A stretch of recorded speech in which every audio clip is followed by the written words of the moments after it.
Lawsman, I need to ask you about Torgal. Something's not right with him.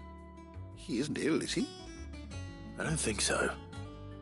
But according to Lady Karen, he seems to have lost his appetite, which is certainly a new development. She says he's hardly been touching his bones of late, and she believes it may have something to do with what happened at Rosalith Castle. I rather think she might be right, though not about his appetite. All canids are instinctively inclined to crack open bones for the rich marrow that resides within, and I see no reason why a frostwolf should be any different. Accordingly, I suspect it is not a lack of appetite that afflicts Torgal, but a surfeit of it. If we assume that his newfound magics require additional nourishment to sustain, it may well be that the bones Lady Karen is accustomed to providing are no longer sufficient. Frostwolves, after all, habitually prey upon far larger animals, whose bones may yield altogether different nutrients. As to where one might find a suitable substitute, some antelopes that graze the meadows of eastern Rosaria have been known to grow to a size more than double that of their lesser cousins. I don't recall ever seeing any that large. And little wonder. The oldest and largest such creatures rarely leave the safety of the highlands for fear of predators. The last elder antelope sighting I recall hearing about took place near Cressida, and that was long before the village was abandoned. Even so, it seems like a good place to start. Good hunting, Clive.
How are you feeling? Better. Thanks to Taya. I'm glad to hear it. And Torgal helped too. Didn't you, boy?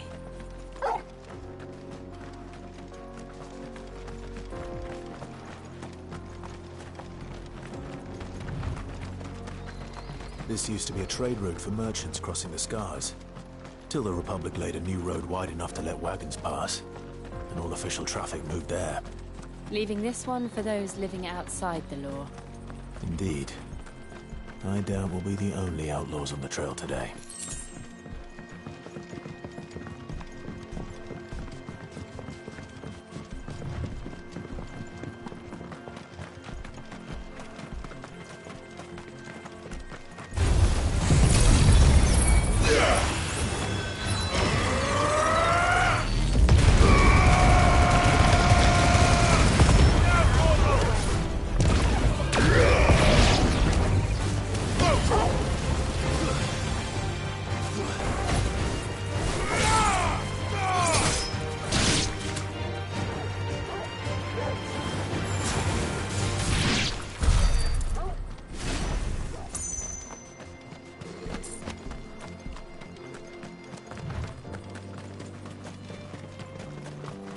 So what do you think? That we'd be... Really? It's as bad as that? Oh, aye. There's trouble up ahead. And too much of it for us to handle. I take it there's danger on the road. Oh, what about this fearsome-looking fellow? You think he'd be equal to the task? Oh, no doubt. Assuming he's willing to hear us out. Well met, friend. My brother and I have been tasked with finding a merchant's missing cart. You seen it by any chance? How does a merchant misplace his cart? Oh, the man's a coward. When he thought goblins might come a-snarling, he ran, leaving his livelihood abandoned in the pass. He sent the two of us to fetch it, but it's gone. Now, I'm not much of a thinker, but I know the work of thieves when I see it. My brother's right on all accounts.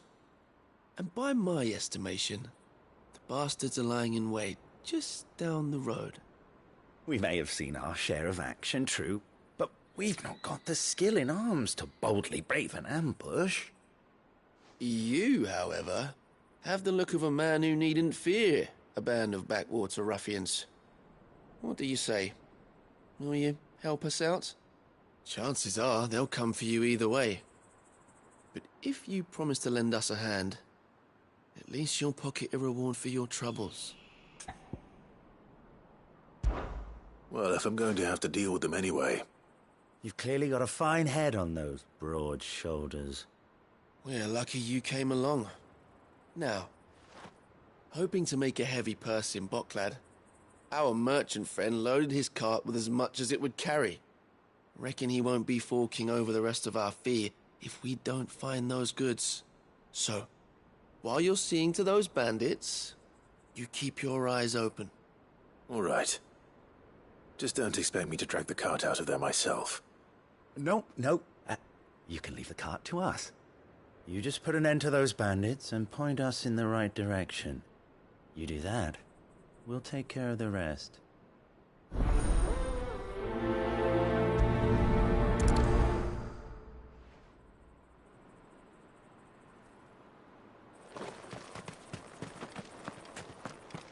I'm not sure I trust those two. But if there are bandits lying in wait, I should probably take care of them. Look lively, you lot. We've got guests. These must be our bandits.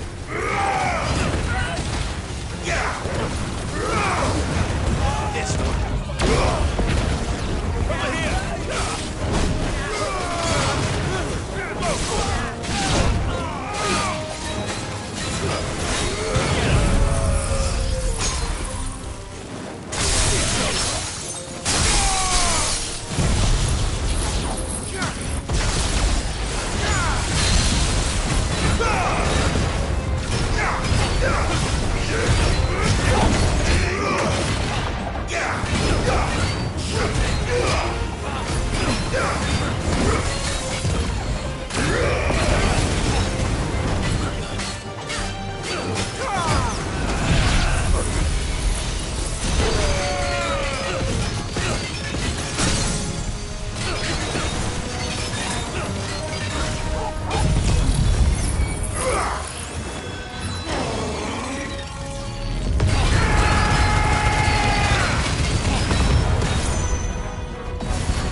That's them dealt with. Now, where's that cart?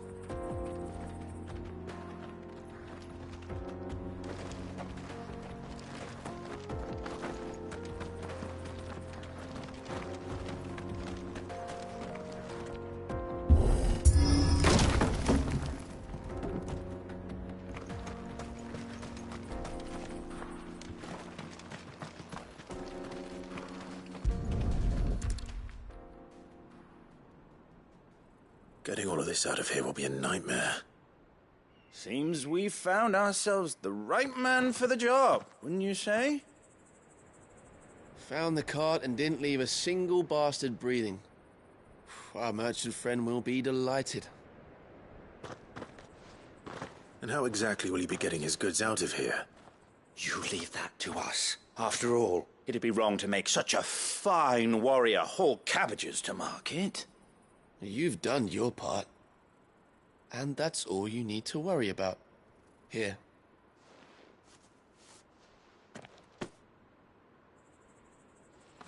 It's been a pleasure. Now piss off. There's no need to be so rude, brother. What if we want his help again next time?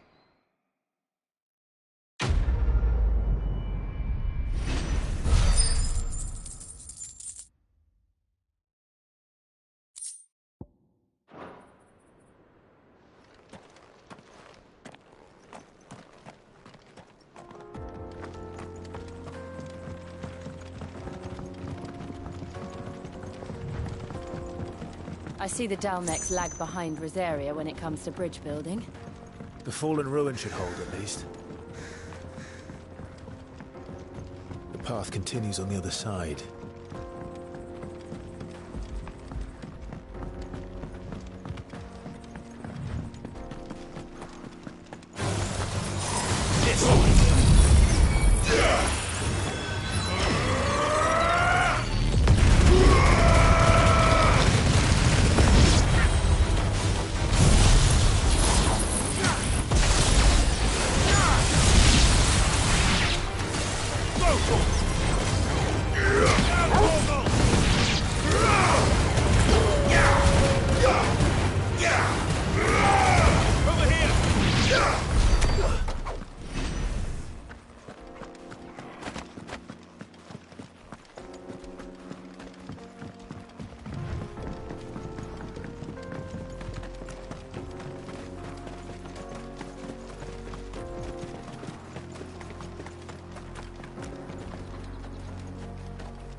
So this is Zemeckis.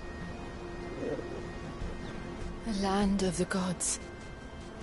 It's even more impressive than I imagined. I remember being captivated by the story as a child. Long, long ago, man was overcome by avarice and challenged the gods in a bid to win their power. A final battle took place here, at these falls. Or so the legend goes. If anyone ever manages to plumb those depths, perhaps we'll learn if there's any truth to the tale. That the gods emerged victorious and punished man for his defiance by visiting upon him 2 curses. Dominants and bearers. To tell the truth, I always thought it strange that the dominant and their icons were deemed a curse. Back home, the dominant inherited the throne. They were admired and exalted, not spurned. Whenever I got to that part of the story, I always assumed there must be something I'd misunderstood. You had a lot of storybooks, didn't you? In your room, I mean. When we were young. The old legends were always my favorites. Epic battles between gods and men. Father encouraged me to read as much as I could. He thought it good for my education. You really were a boy like any other, weren't you?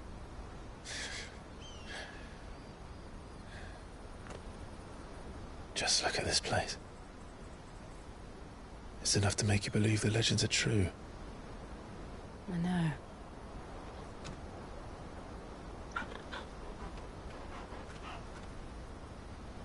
We're not far from Boklad. The road will be busier up ahead. And we'll have to keep our wits about us.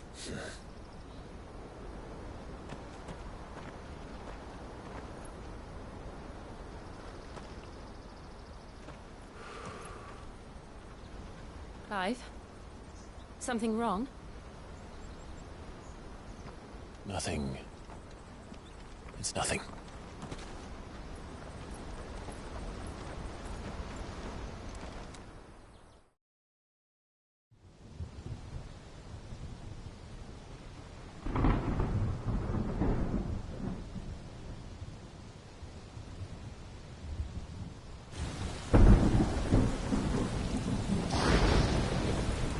I see the reports are true, Father. You have surrendered the throne to Olivier. I have. Emperor Olivier shall rebuild the Holy Empire of Sanbreque.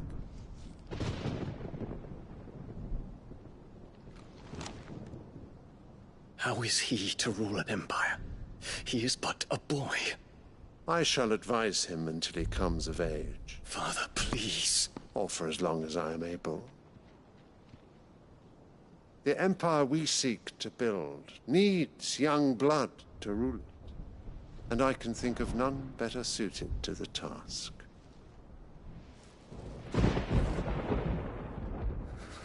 There is other news, Dion. Hugo Kupka is dead, and Drake's Fang destroyed. The pillars of the Republic have fallen. Ere long, the Imperial banner shall fly over every city in Storm. And then Valisthea. All shall bow before their Emperor. Father, these are the words of a tyrant. They are the words of a god. The Emperor whom I gladly serve. Great Greager, made flesh.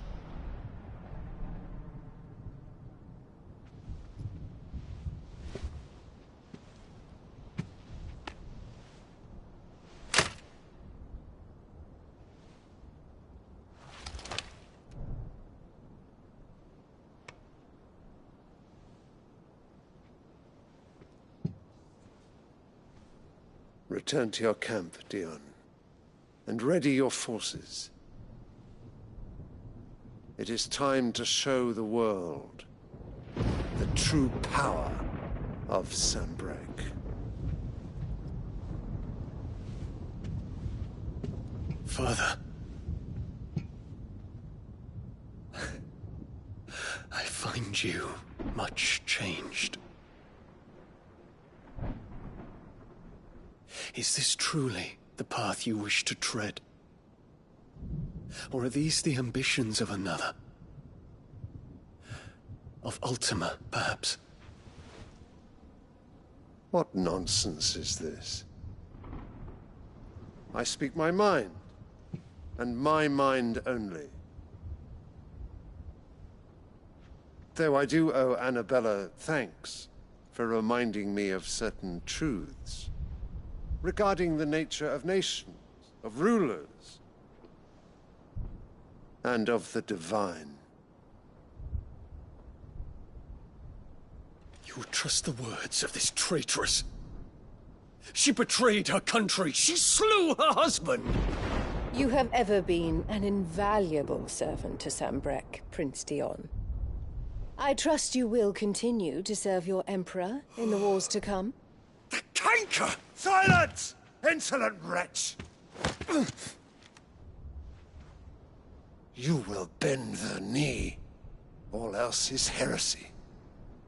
Sire, forgive me. This audience is over. Come, your Radiance. The Rowena Syndicate awaits your pleasure. Oh, not another meeting with silly old men. They're so boring. I'm hungry, Father. Can't we have luncheon instead?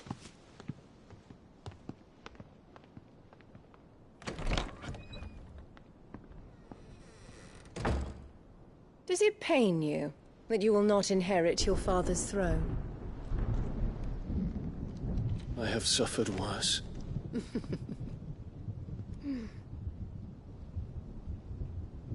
Count your blessings, Dion. For a base-born child to be chosen by Bahamut is miracle enough. You have risen high on his wings, but you shall rise no higher, lest your impure blood stain the throne. What do you know of my blood?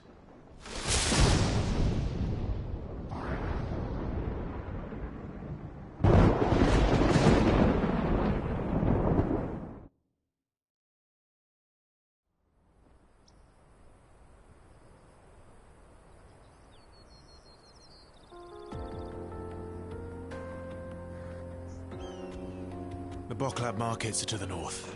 We just need to hug the coast.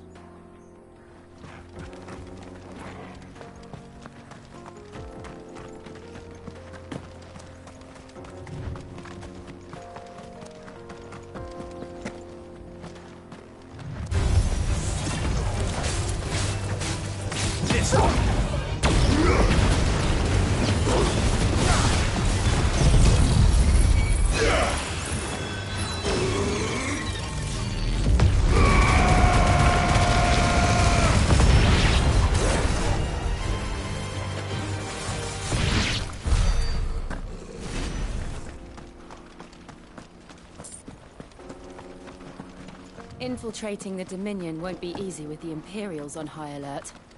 No. His Radiance has lost one capital already.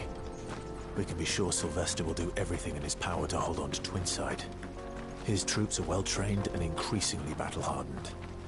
But it's not as if we can wait for the siege to end.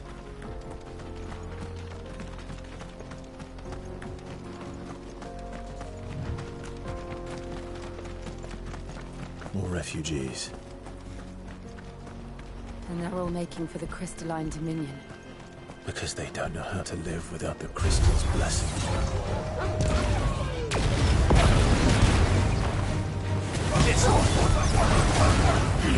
Yours, Torgal! Kill! Over here!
There are no crystals here.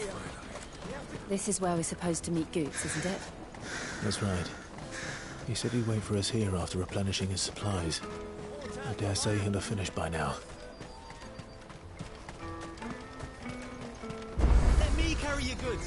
I'm cheap. And not.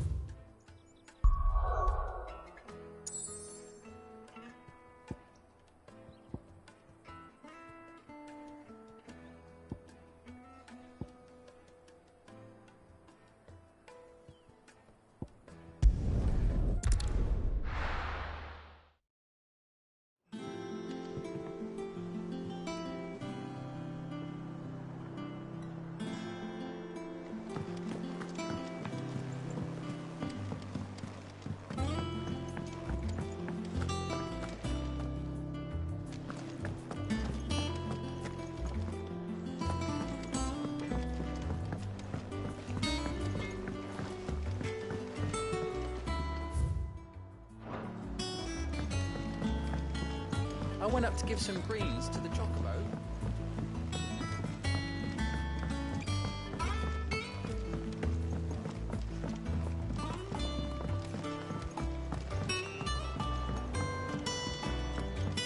Wish I could take one of our birds for a ride. You will, one day. And we don't have to hide.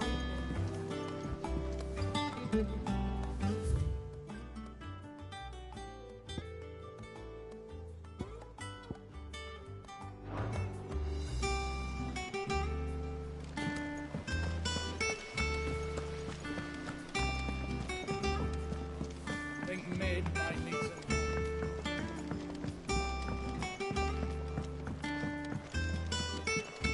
Well, that's it. Here, Sid. Reckon you might be just the man to help me out of a bit of bother, if you've a mind to. Let's hear it. Well, it's about this alembic the chief's got me making. Lovely bit of kit it is. Bung in a solution you want splitting, and it will separate it out, just like that. Problem is, it won't always get rid of all the impurities. And with some of the stuff we need it for, that ain't good enough. Which is why I've been looking for something to filter the liquid we'll be cooking off. And that's where I was hoping you could help me out.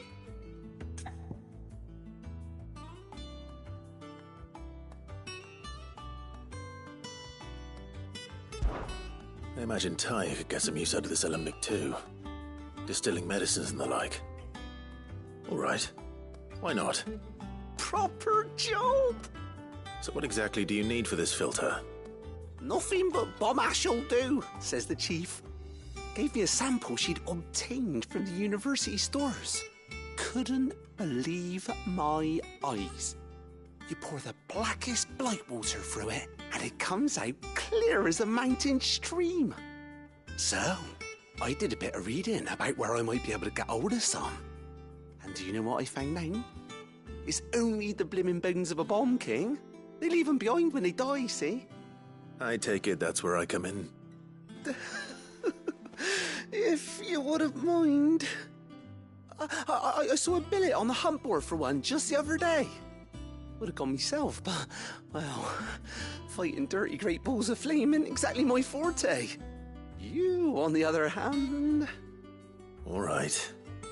I'll see what I can do. Thank you kindly. And a good hunting, eh?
Your reign is over. Now to collect the ash. I should... This looks like the stuff. Let's see if there's any more.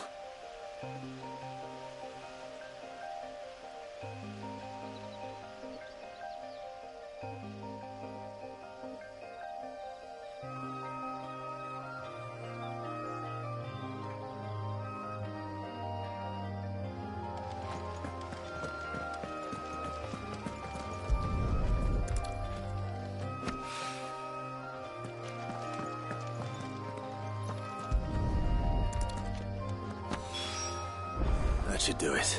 If the wine needs more than this, he can fetch it himself.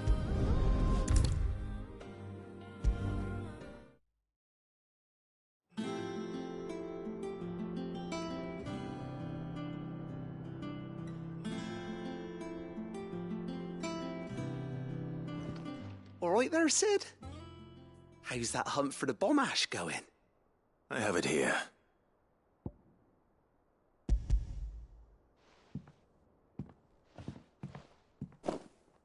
That's the stuff. And plenty of it, too. Enough to keep the Alembic bubbling away for a good old while. You're a gent, Sid. Let nothing say otherwise. Right then, let's get this contraption up and running.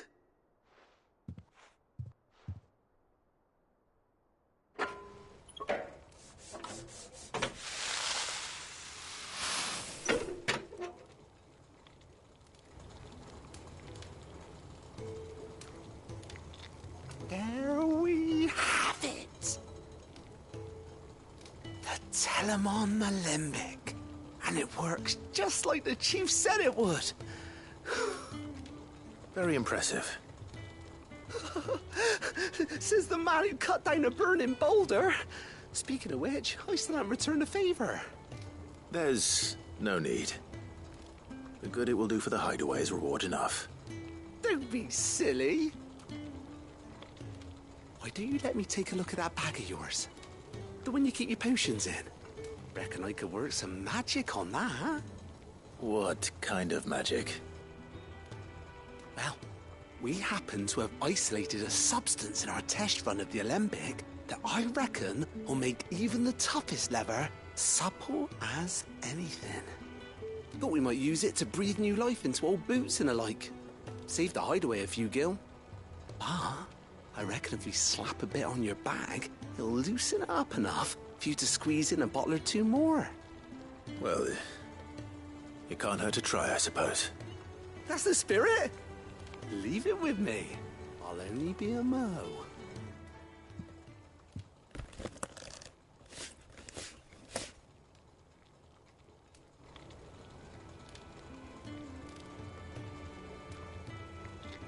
Well, what do you reckon?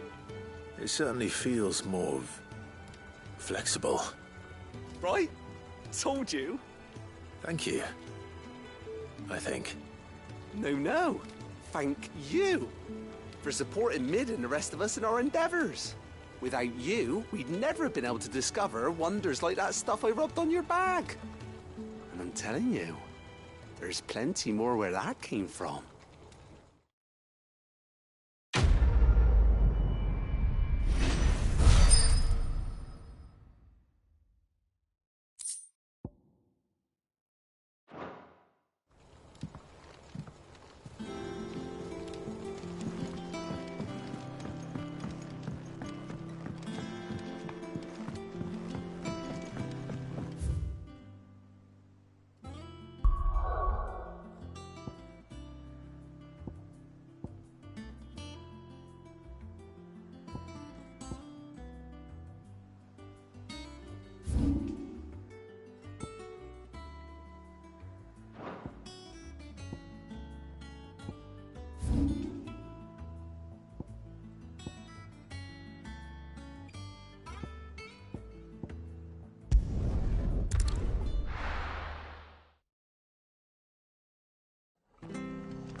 Clive, we weren't expecting you.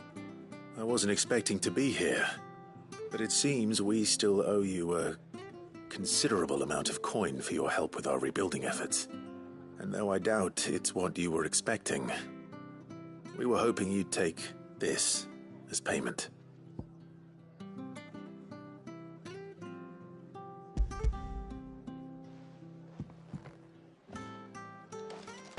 A star ruby? I can't accept this. It's worth at least twice what you owe me. More if you can find yourself the right buyer. Think of the difference as interest. Interest? If word got out I charged that much, no one would ever borrow from me again. Anyway, why are you the one here asking me about this? I'd have expected Otto. Bit much sending the Lord Marquis out to settle your debts, isn't it? The old goat working himself to death again. Something like that.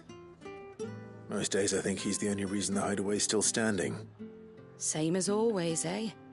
Back when the place was nothing but a twinkle in the eye of a recently retired Lord Commander, word is he was the first one Sid reached out to. Probably knew that without his strong arm and level head, the idea would never get off the ground. Sid may have been the face of the hideaway, but Otto's always been the backbone. And when Sid passed away, we were all worried that would be the end of it. That Otto would just give up. His death was hard on everyone. But it must have hit Otto hardest of all. But he didn't give up, did he? Quite the opposite, in fact. If I recall, he was the one who nominated you as Sid's replacement, and rallied the rest around you. I reckon what he saw in Sid, he saw in you too. And don't we all? Doesn't hurt that you're half as stubborn and twice as handsome, neither. That, and you keep good company. I suppose I do.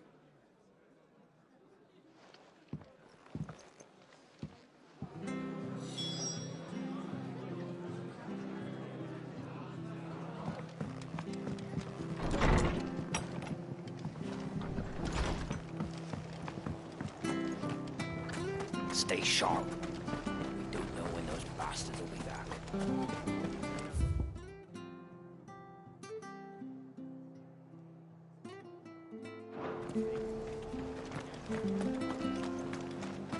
She had a man a Gregor. Please, teach me how to fight.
it's certainly quiet.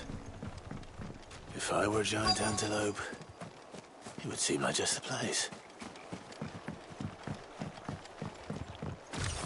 I doubt we'll find one bigger than that. Hungry, Torgal?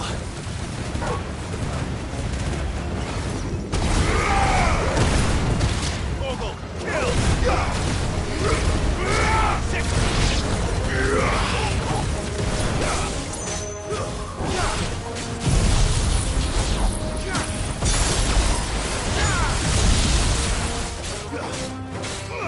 Over here! Go,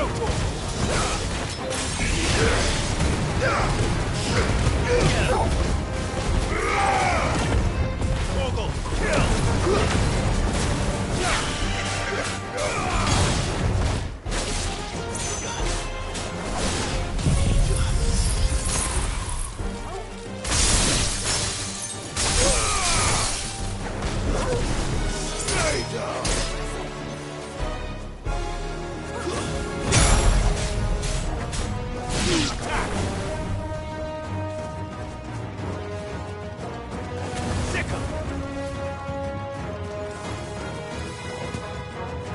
Over here!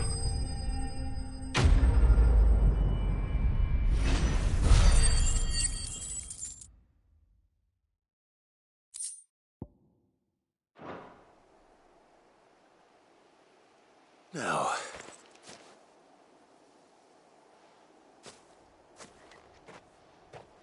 will it be enough, I wonder?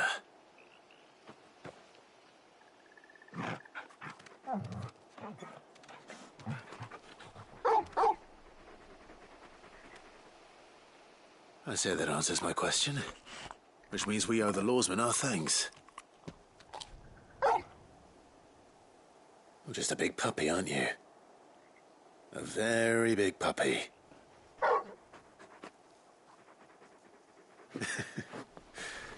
You do know you can take that with you, Torgal. Lady Karen will be relieved to hear you've got your appetite back. Come on, boy.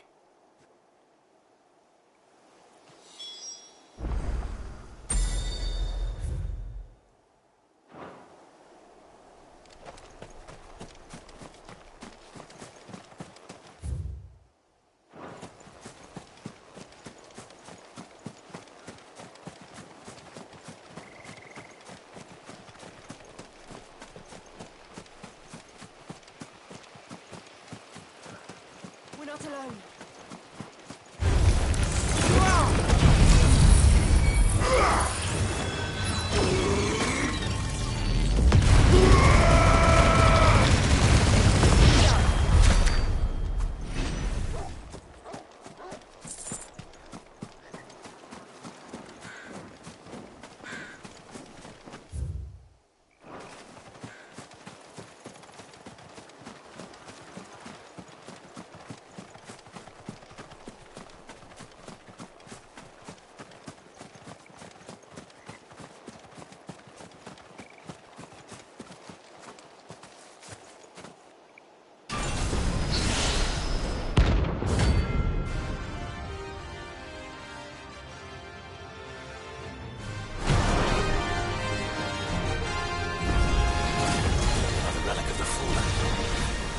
Seems this one has a little more life left in it. All right, then.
Back to sleep with you.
his talk. How the hell is anyone supposed to afford that?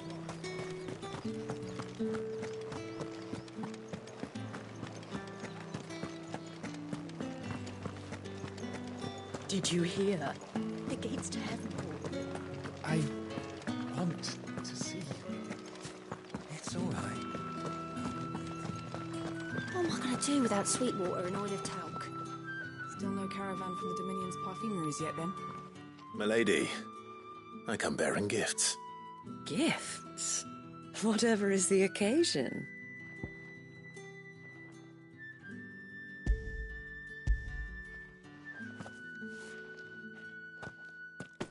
Oh my.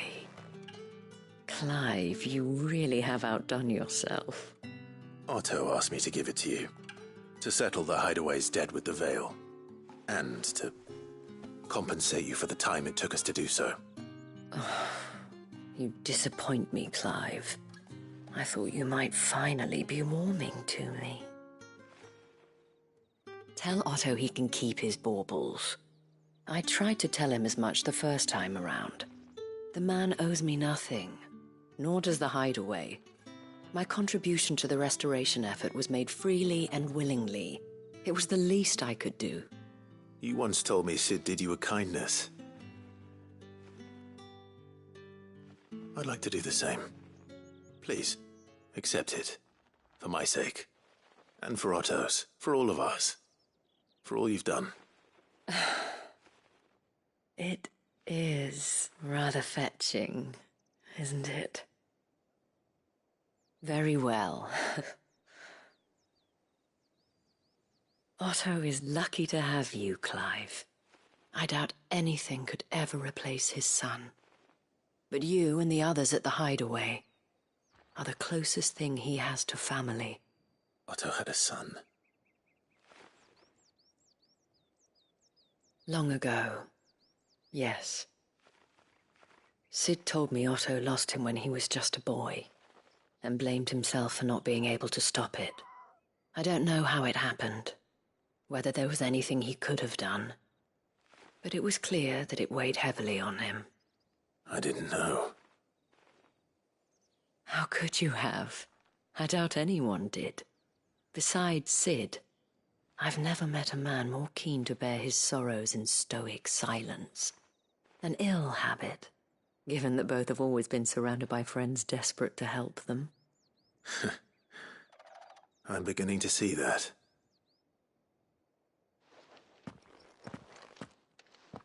Go will want to know the stones were delivered.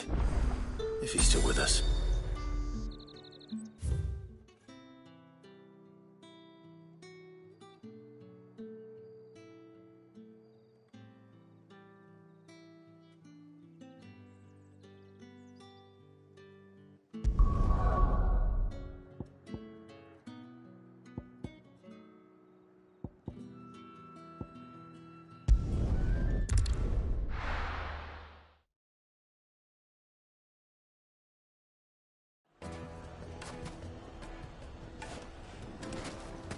People take notice of wealthy men.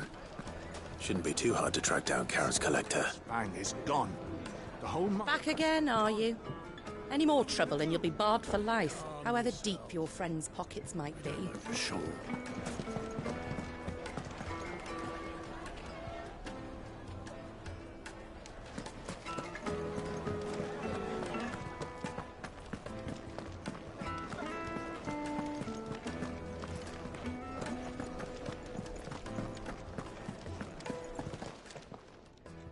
My reputation will be ruined! Ruined! Calm yourself, Lord Ignac, I beg of you, before you do yourself a mischief. Pardon the intrusion, but... Out! Get out! I paid for these rooms so I wouldn't be disturbed. Leave me be! Please, allow me to apologize. His lordship is going through a difficult time, and he's never been fond of guests arriving unannounced. Radim! Get rid of the filthy oaf this instant! Very good, Lord Ignac. Would you mind stepping outside for a moment?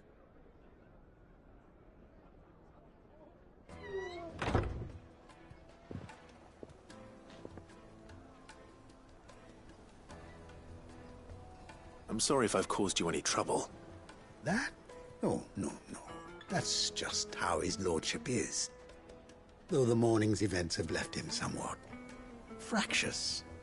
He has been dispossessed of his luggage, you see. The thieves also made away with a considerable amount of coin. Coin the innkeeper will soon be keen to collect. I don't suppose a certain blade was among the stolen items. A single-edged sword. It was purchased from a merchant friend of mine.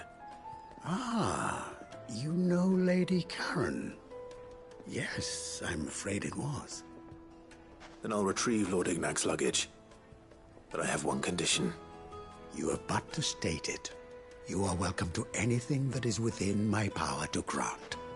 I want an audience with Lord Ignac. A few minutes should be enough. Then I'll be on my way. A condition I would be a fool to refuse. Of course, you shall have your audience. I don't suppose you saw where the thieves went? I did not, no. Though some discreet inquiries made on his lordship's behalf mean that I know where you might find them. The bandit's bed. Every ill-gotten coin in Dalimil is said to pass through that disreputable corner of the Val Croix. And that's where I'm heading. I shall speak to Lord Ignac in your absence, and arrange for an audience upon your triumphant return. That will be very kind of you. Farewell, and best of luck.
Got company!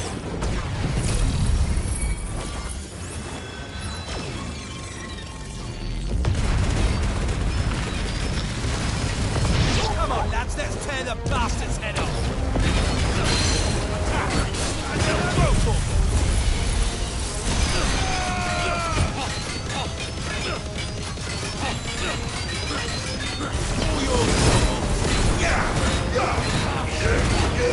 This one!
This must be Ignac's luggage.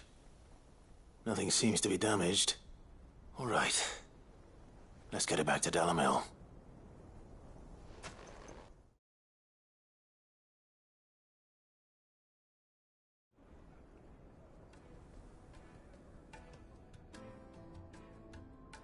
I hear I have you to thank for the return of my effects. What shall I call you, my good man? Wyvern. Glad to make your acquaintance. A formidable name indeed. Well, Wyvern, I appear to be in your debt. Radim here tells me you wished for an audience. Is that all? A few moments of your time should suffice, yes. You're a peculiar fellow, Wyvern. All right. Speak.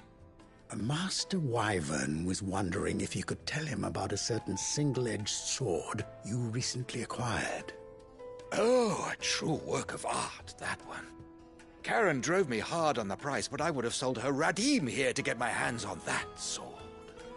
It was made in the Outer Isles, far beyond the Twins, and is used exclusively by the practitioners of a unique school of swordsmanship.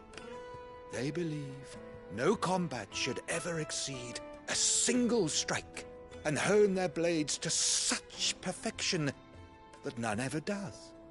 Each sword is made for that one perfect stroke, and for that stroke only. They crack upon a second blow. There's a brutal sort of beauty to it, really. But how do they hone such an edge? Fine question.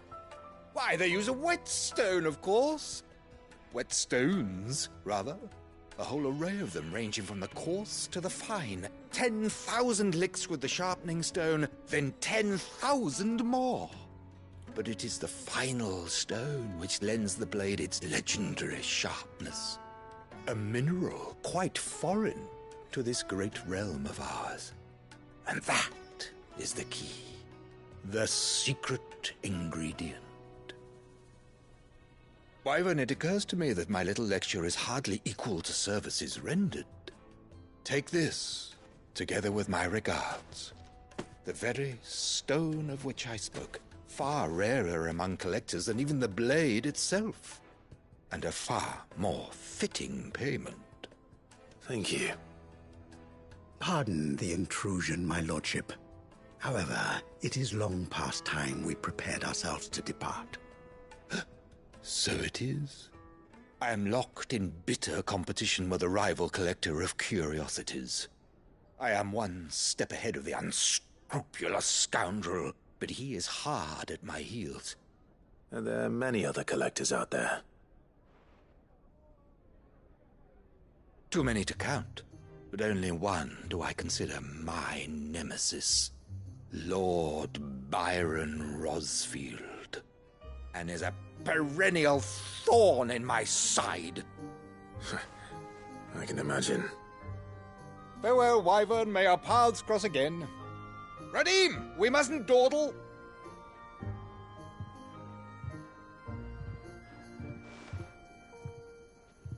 I think his lordship is rather taken with you, Master Wyvern.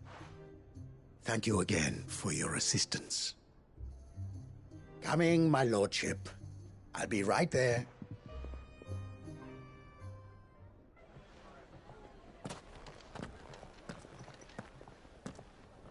Trust Uncle Byron to find such an interesting rival. Now, let's see what Blackthorn makes of this whetstone, shall we?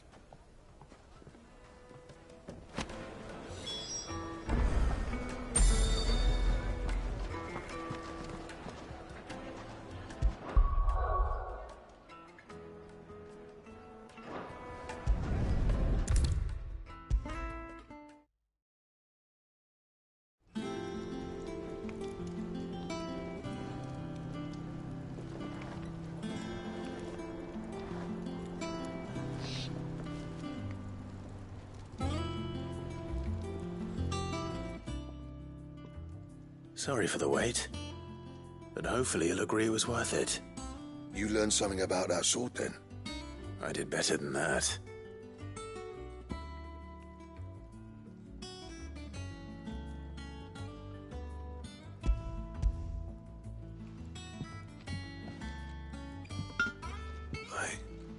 whetstone? Yes. But not one you'll find anywhere in Valisthea.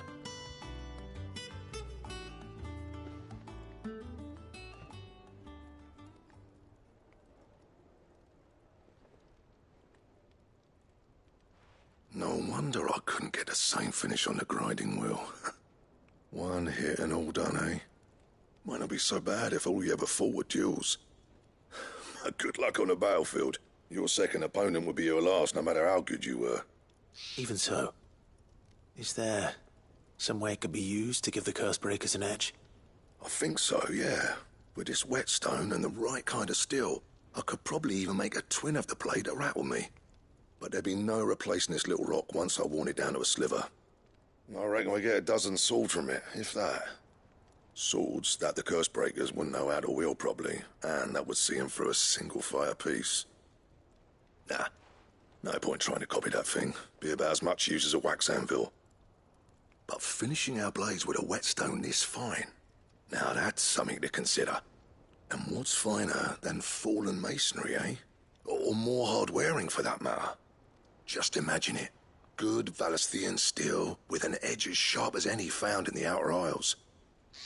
I won't make a copy, nah. I'll make something much better. I'm sure the Cursebreakers will be delighted. Just don't push yourself too hard. Don't you worry about me, Sunshine. I've been working day and night since I was half your age, and I'll still be here when you're long gone. Hey, thanks, Clive.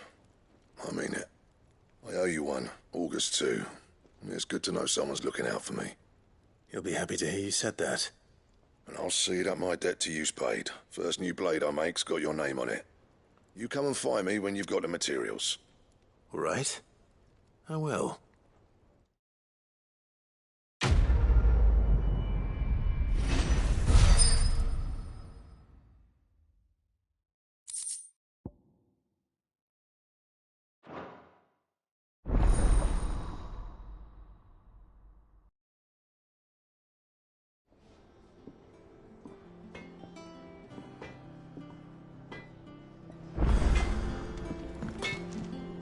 Clive. What's saying for you, dear?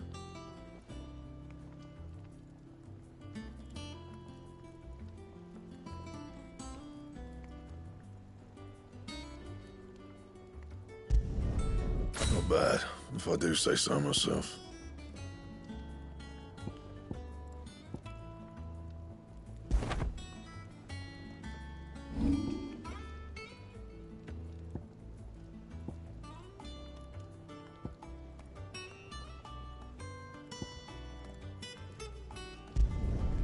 Yeah, that should do you.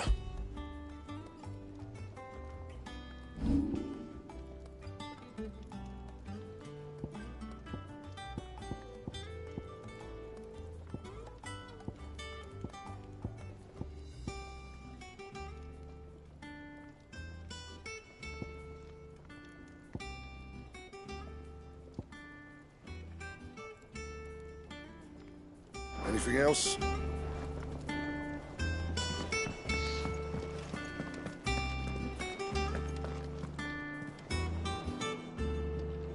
I noticed you and Torgal had gone off somewhere.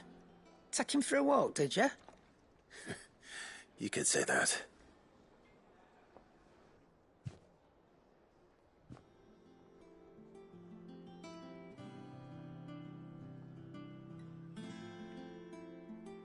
So, Molly's leftovers weren't good enough, eh? That'll teach me for treating you like you're still a pup. All right, no need to shout. Now we know what you're after, I can see about getting some in. Speaking of which, I brought one for later. Can I leave it with you?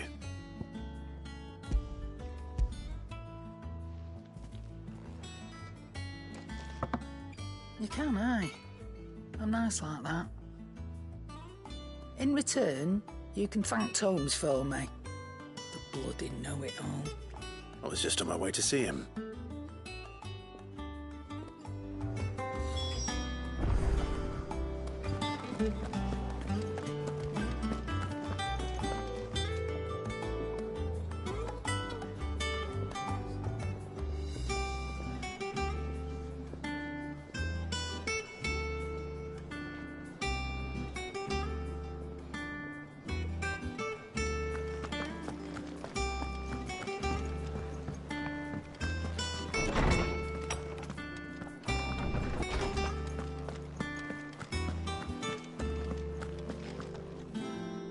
Ah, Clive.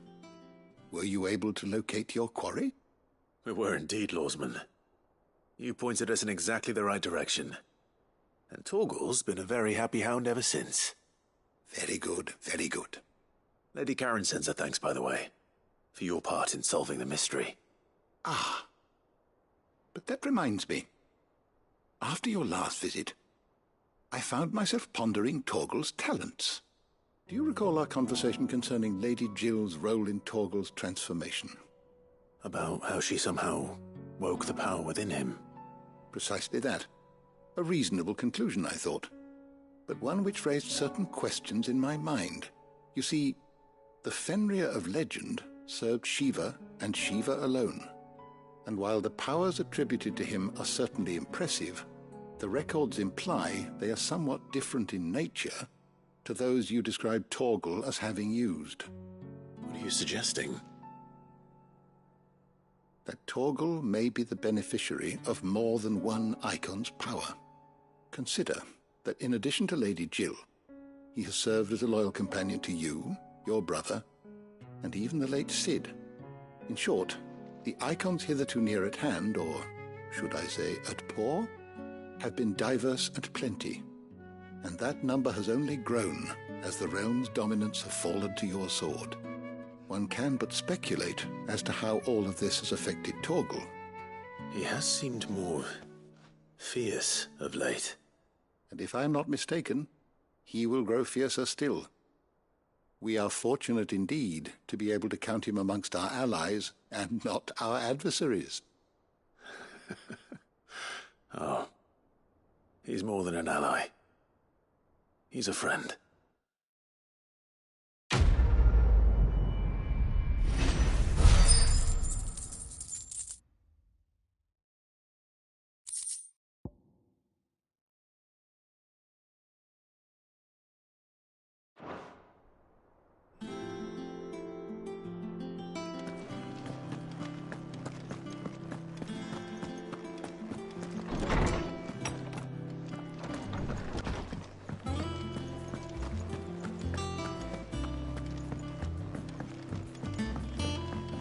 I don't know where Cid gets the energy.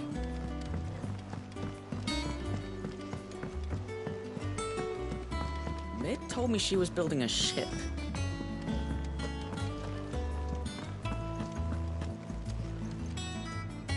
Goat. Still alive, I see. So Lady Karen accepted the ruby. Ah, about that. I tried my best, but she was just too stubborn to take it. She threw it right back in my face, in fact, and told me I could stick my stupid stone where the sun don't shine. Karen refused payment. I hope it wasn't something I said. I'm sure you were as tactful as ever. Let me see what I can do. Oh, wonderful. I hope you have better luck than I did.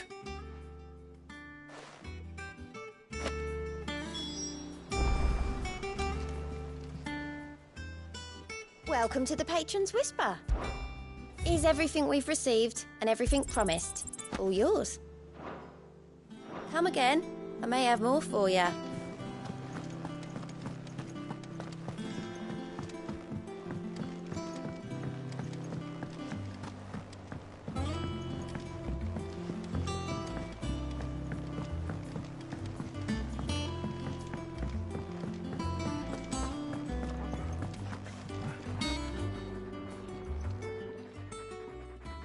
Lady Karen, Goad tells me you weren't happy with our offer.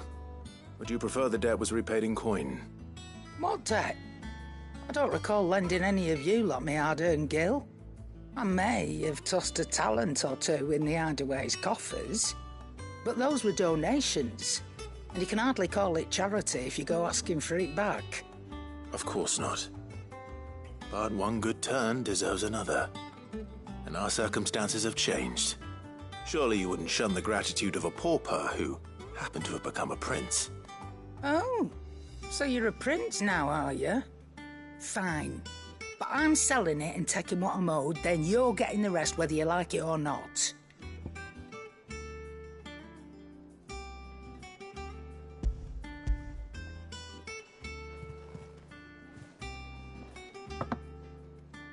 Where'd you even get this? A decent trader might nab 1,000 talents for a star ruby. A canny one, meanwhile, might claim it were nicked from the belt of Sid the Outlaw himself and ask twice as much. Might be I already have a buyer in mind. Might be you even know her. A fine continental maid whose beauty's only eclipsed by a guile in commerce. You wouldn't mind, would you? Not at all. Just be sure to tell her that it's always a pleasure doing business.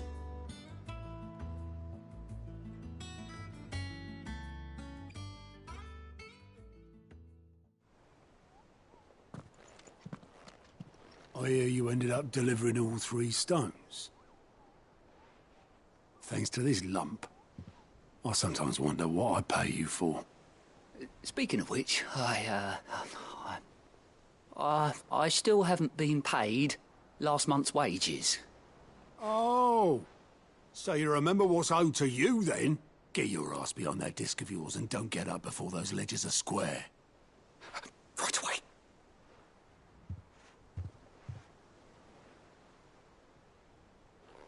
I've seen that before. You have, yeah. Plenty of times. It was the only goblet Sid ever used, either out of habit, or because the filthy sod couldn't be bothered to find a clean one. I knew so little about him. Like most people. Martha and the Dame both seem to have fond memories of him. Huh. I bet they do. How long did you know Sid before he... Before he died. 20 summers, give or take. Back in the day, I was a purser on a trade ship, which is where I met him. He bought passage to... I forget where. But having nothing better to do on the long nights, we set up drinking island rum till the morning bell dragged me back to my duties. Quit my post not long after that, on account of making a fine maiden's belly fat. But me and Sid stayed close, promising we'd one day sail the seas again. That was before fate stepped in and said she was having none of it. The magic woke inside my son soon after his first name day, and there was no hiding his knack. Couldn't you and your family have... My family were the ones who summoned the constable, wanted the monster taken away. I couldn't turn my back on him, forget what I felt, and I couldn't for the life of me understand how they could. Luckily, Sid was of the same mind as me. It was him who stood beside me when all I wanted was to tear the whole world down. Him who cried for me when I had no tears left of my own. Him who swore he'd do everything he could to stop it from happening again. And he was true to his word, too. Left the Royal Army once and for all. His ranks, his ribbons, gone. Just like that. Threw away everything he had. All to right a wrong that no one else had the courage to face. I knew then I'd follow that man to the ends of the earth.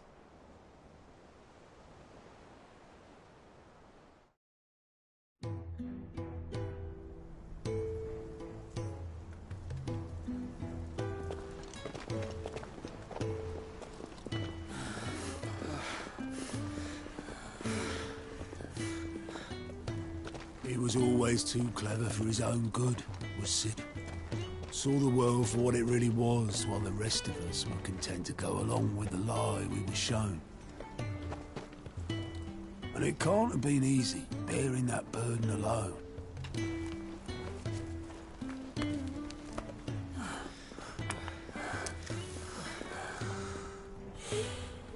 But he didn't let it stop him. He never lost faith in what he believed was right. And that gave us faith in him. Faith he'd steer us true. So I swore to myself that I'd always be right behind him, ready to catch the stubborn sod if ever he should fall.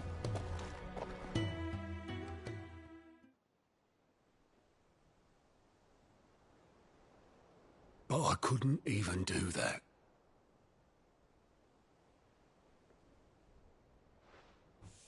Ignore me. Just the ramblings of a tired old man.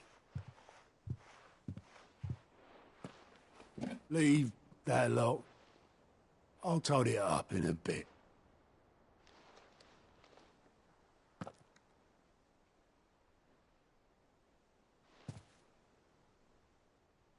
This is Sid's handwriting.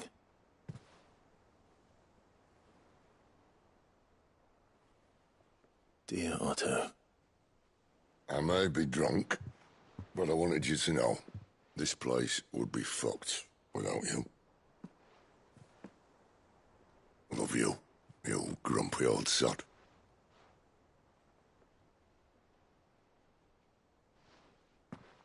This note. Hmm?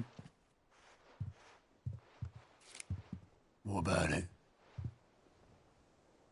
Sid was right. Without you, we'd all be lost.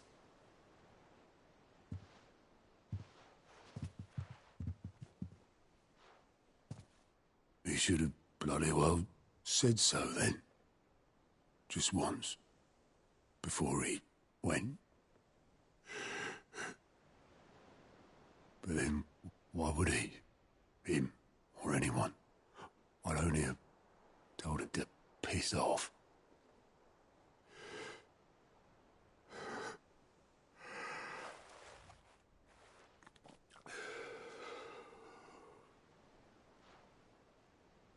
You're wrong, though.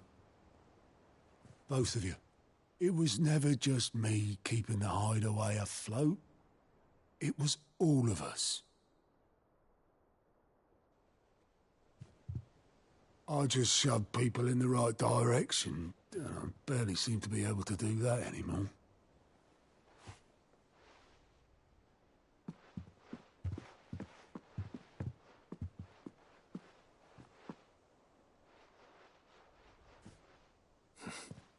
Would you rather goat were at the helm?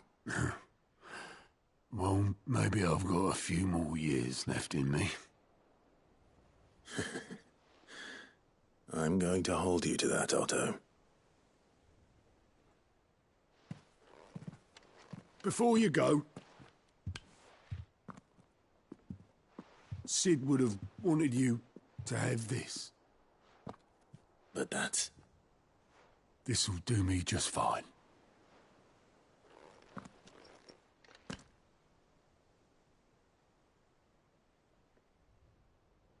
Thanks for the ray of sunshine.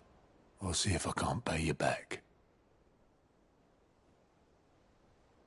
Already have.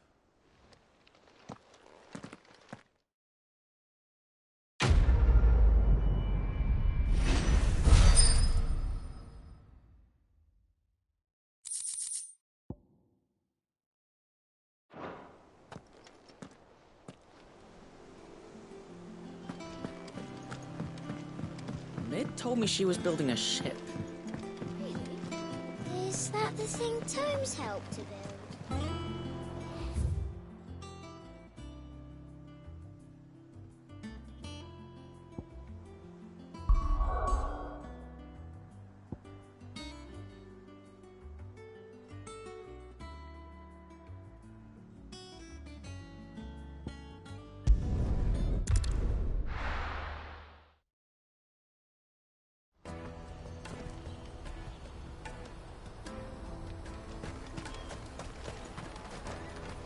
You won't find a finer array this side of the strait. May Gilbert smile upon you.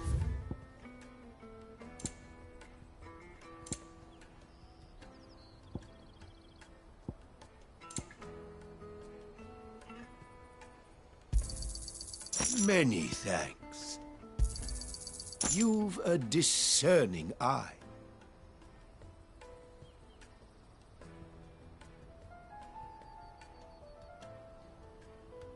Farewell.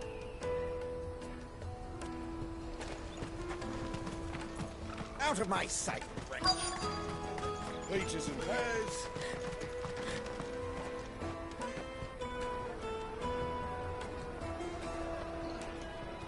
Wonders from across the water. Come one, come all, feast your eyes. Good sir, can I interest you in...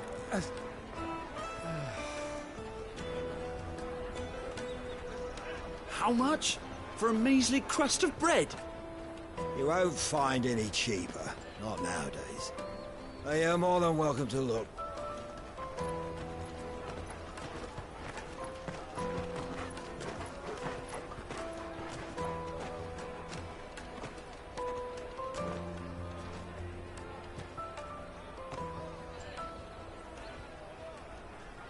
The Empire's unlawful and illegitimate occupation of the Crystalline Dominion is still in effect.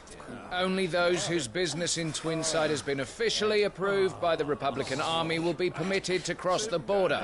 All who seek entry are to form a line and ready their documents for inspection. Looks like we aren't the only ones who are eager to leave. And they're checking everyone. Can't you make an Not for the likes of you. We won't get through without that pass. Let's go and find Good, shall we?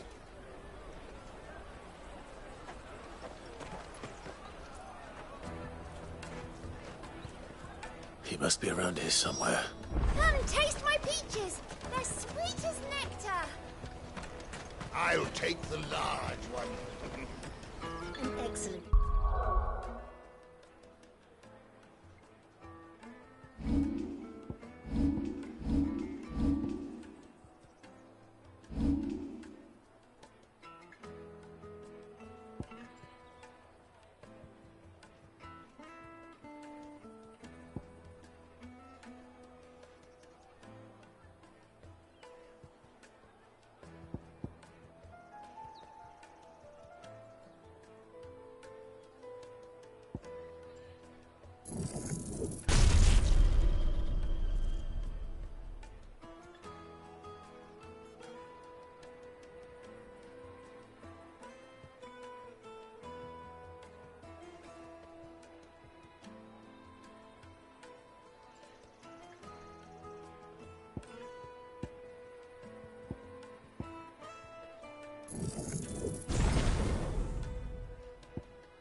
Choice, my lord. Ah, Good. There you are. Clive, I'm so sorry. Don't tell Nan, will you? Slow down, Good. Just tell us what happened. It's me trader's pass. It's gone. We cannot ride the caravan without it. We won't even be able to get through the flipping checkpoint. Do you remember when you last saw it? It was in my pocket a minute ago. Then a bairn bumped into me and... Yeah. You don't think that they might have nicked it, do you? It wouldn't surprise me. A busy market like this is prime territory for pickpockets. So, to get the pass back, we need to find this child. Where would we even start? I know where! I've got a pal in Bock lad who might be able to help us. No one knows more about what goes on round here than she does. Where do we find her? She's the owner of the Crimson Caravans, up that way. Sign's got a red chocobo on it. No time like the present. You two go on ahead. I'm gonna check the rest of my stuff, make sure naught else is missing. All right. We'll meet you there.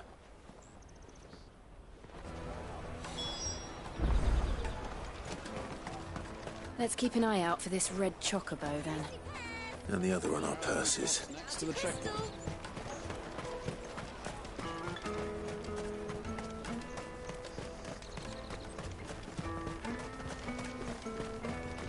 Peaches and pears.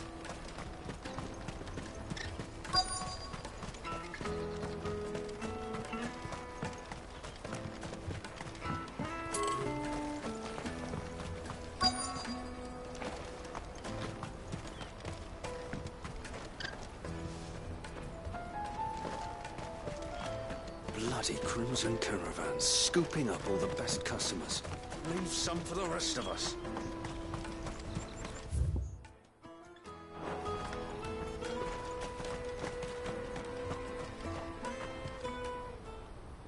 Looking to hire a coach? It's 10 million for a two-birder to the Crystalline Dominion. Take it or leave it. Oh, we're not here for that. Then I bid you good day. Oh, wait! Don't go, El. He's me mate. As I live and breathe. Goots, what are you doing back in Boklad?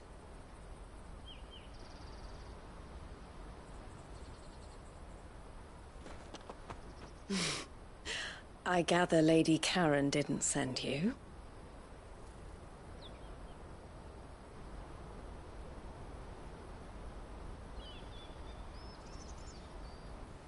So what trouble have you got yourself into this time? It's me trader's pass. It got stolen.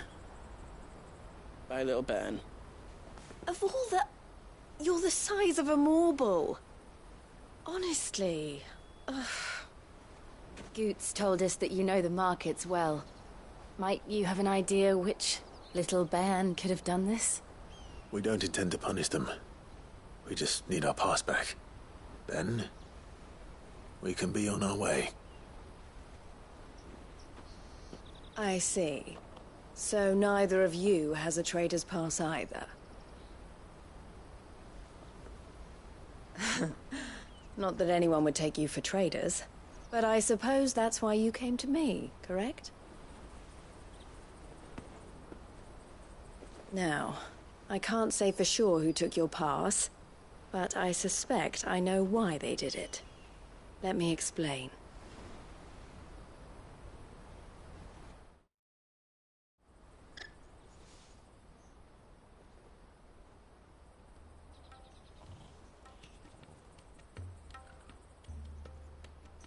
Ever since the Fist marched on the Dominion, the Republic has been clamping down on any commerce that might aid the Empire more than it does us. Which means traders' passes have gone from being merely a way of easing one's progress to being essential if one wishes to cross the border at all. And with demand outstripping supply, they've become a precious commodity, leading some to seek to acquire them by less than legitimate means. So the children are stealing passes to sell on the black market? Yes, and no. Passes are inscribed with the names of their owners, and yet none of the victims' names have appeared on the register of those passing through the checkpoint. Which means? That someone is doctoring the stolen passes. The same someone who is encouraging the children to steal them. And the same someone who has Goots' pass, no doubt. Whoever they are, they're ruining the livelihoods of honest merchants, which is why we've decided to take a stand. Will you stand with us? You want to get your pass back, and we want to ensure that no more are stolen. Catch whoever's behind it all, and two birds shall be slain with a single stone. Is there any other way of getting to the Crystalline Dominion, Goots? They won't let you in if you're not with the caravan. It's that, I don't know, try swimming across the strait. But the guards will definitely spot you if you try and do that. Like, we don't want to get spotted, right? So either we find the people who took the pass, or give up all hope of entering the Dominion. All right. We'll help. Thank you kindly. But I don't know your name. Eloise at your service. Clive. A pleasure doing business with you, Clive.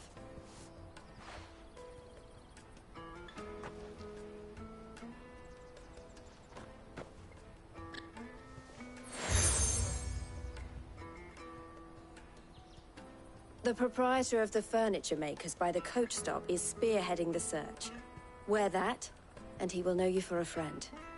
I suggest that you speak with him first. The furniture makers. Understood.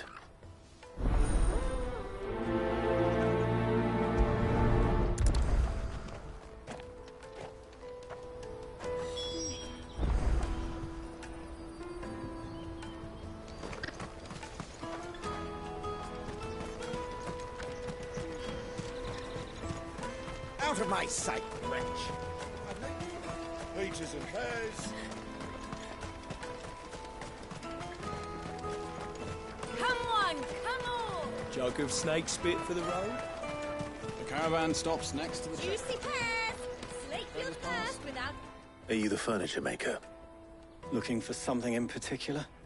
Ah, Eloise collared you too, eh? Then I expect you want to know more. She told me you were leading the hunt for the pickpockets. What have you learned? For one, that they're targeting the traders carrying the biggest packs. Harder to watch your back, see? And less chance of the mark giving chase if they're spotted. Not that they'd be likely to catch them. Those imps know every inch of this warren like the backs of their hands. Their eyes must have lit up when they saw Goots. The fishmonger round by the gate's been trying to track down the children involved. You should go and have a word with her. Thank you. We will.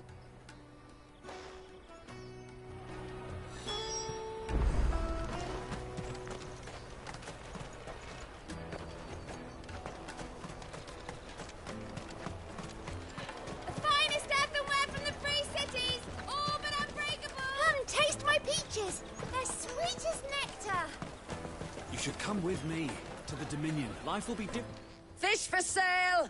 Fresh sorted and smoked! Can I interest you? Ah, sorry. Message from Eloise, is it? She's asked me to help her. To help you find the pickpockets. Is that so? Suppose I better tell you what I know, then. For one, this isn't a family operation. All the traders say the children who stole their passes were dirty, dressed in rags. Street urchins, by the sound of it. We get a lot around here. Orphans from the wars. A few, perhaps. You saw the refugees gathered by the entranceway? They're all looking for a new start in the Dominion and beyond. Some of them take it as an opportunity to rid themselves of unwanted baggage. The shame of it. Whoever's behind this would have to have made themselves known to the children at some point.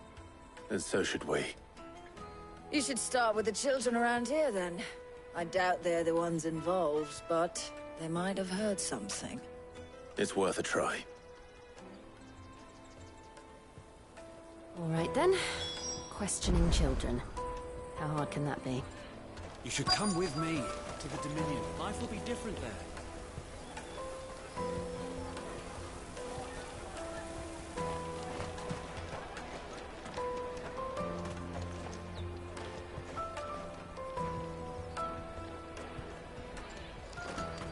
You won't find anything of this quality in Twinside.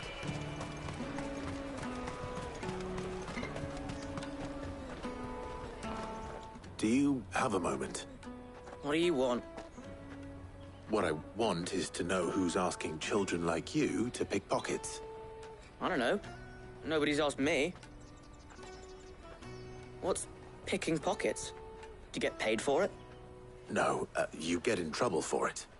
So if they come calling, you know what to tell them.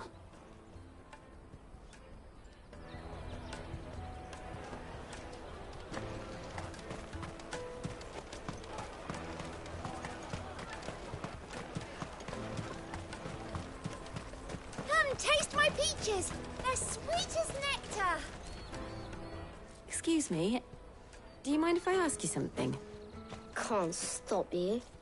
I was just wondering if anyone has asked you to do anything out of the ordinary recently. Anything you grown-ups ever ask us to do is shut up and go away. So guess what I'm about to tell you to do? Sorry. I'll leave you alone.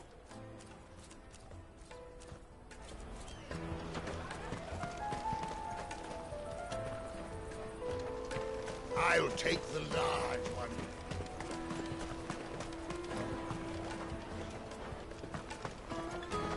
The caravan stops next to the checkpoint. Jug of snake spit for the road. It'll keep you warm. Excuse me? What do you want? I don't have any money. It's all right. We're not going to hurt you. We just want to talk. What about? We've heard that some very bad people are making children like you steal from travelers. We need to know who's behind it so we can stop them. I don't know much about it, really. But my friend, Honza, he said he got a job. Doing something dangerous. Sounds promising. We need to find him and ask. Do you know where your friend might be? He's usually by the tents outside town. Thank you. You've been very helpful.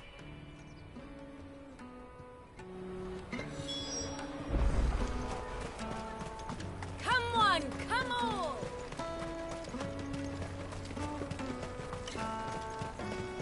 Peaches and pears. Let me carry your goods. I'm cheap.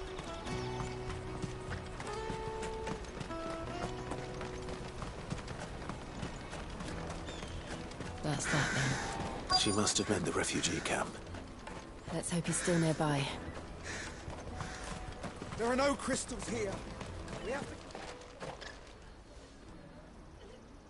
to... That big fat donkey was easy pickings. He wouldn't have noticed if we'd robbed his boots off him. Yeah. Wish we hadn't handed over the pass, though. Could use one of those things to get out of this dump. Chance would be a fine thing. The moment they found out, they'd string us up by our guts. Would they now? Perhaps you'd like to introduce us to these charming characters. Shit! We're in trouble now! What do we do? You two get caught if you want. I'm off. Hunter, where are you going? So that was Hunter, eh? Jill, you watch these two. I'm going after him. All right.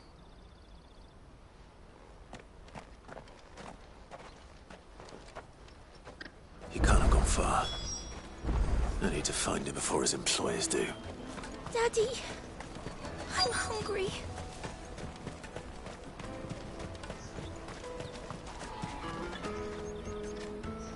Did you see a boy run past?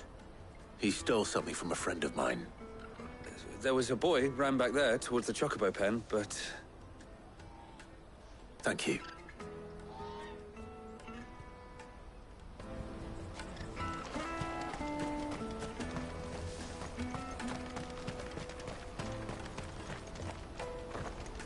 This is everything. It must be transported.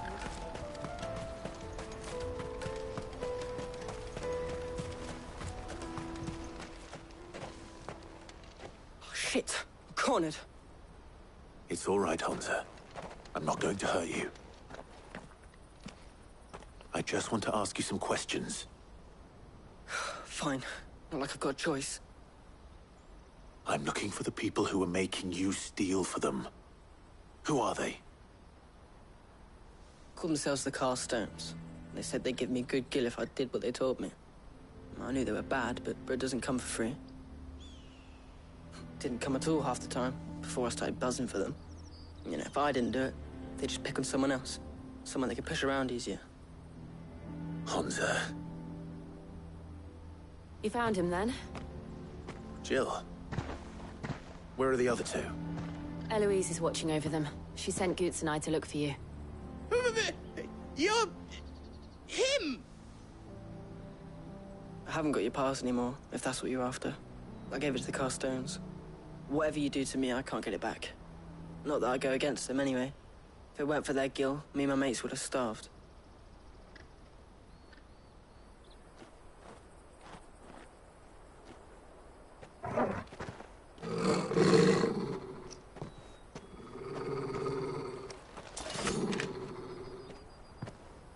Cowards. You will not force another child to do your bidding. Wait, we're not... Don't hurt him.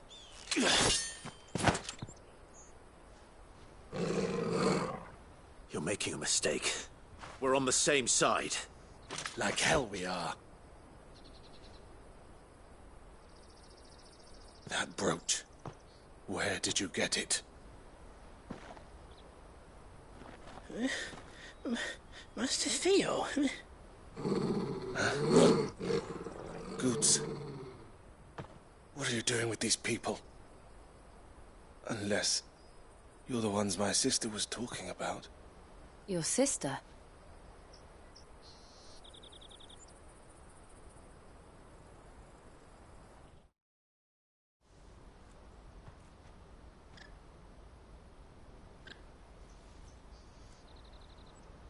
Eloise didn't tell us she had a brother. And why would she? I'm just a back and a blade.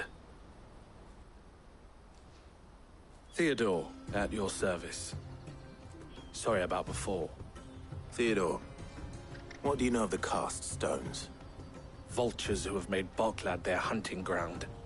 They prey on the desperate, stealing from those with Gil and bullying those without it into joining their flock. I'd been looking into their activities in hope of sparing the refugees any further hardship. But it seems they've already stooped even lower than I'd feared. Hans is a good lad. Don't blame him for what they've made him do. If he and his friends hadn't agreed to work for the stones, some other poor souls would have. On pain of death, most likely. Clive, was it? And my sisters asked you to help put an end to the pickpocketing. Then we all want the same thing.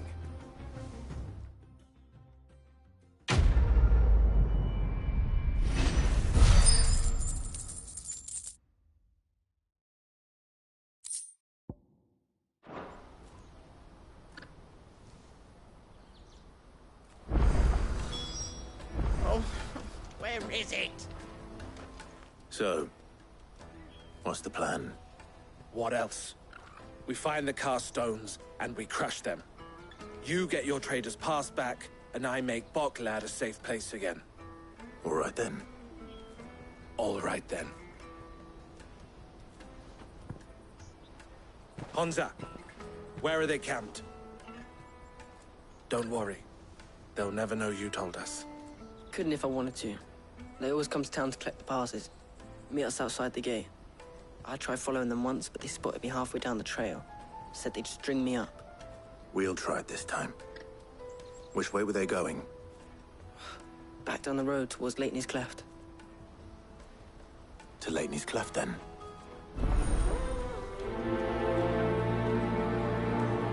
Leitney's Cleft is to the south, past the camp.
The one who's been sticking his nose in our business.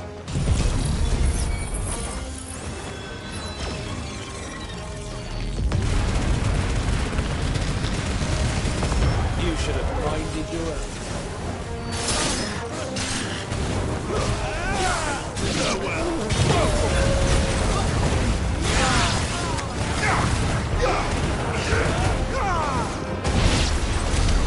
I doubt these were the ringleaders. But at least we know we're on the right track.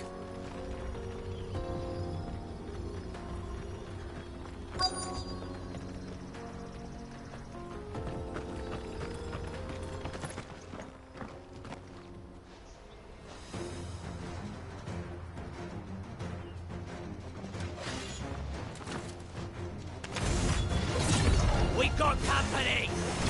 That's the lot.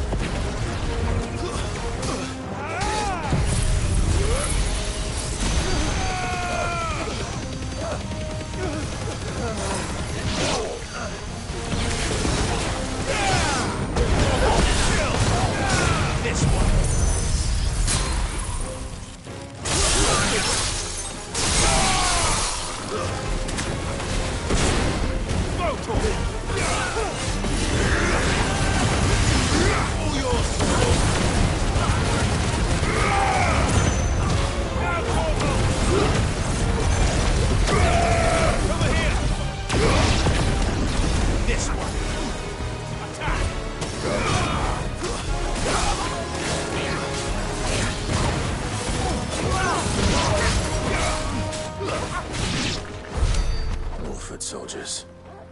Fewer now.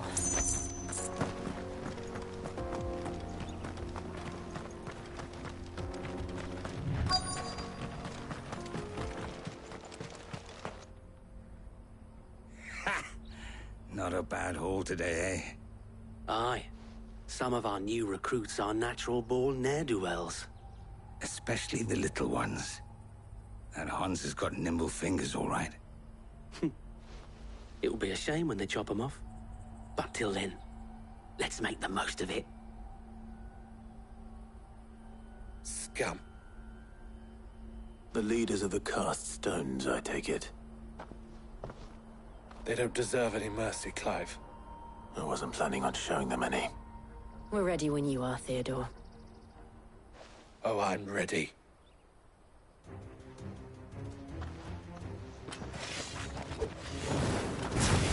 Fuck! It's that guard from Bockland! Kill him! Kill them all!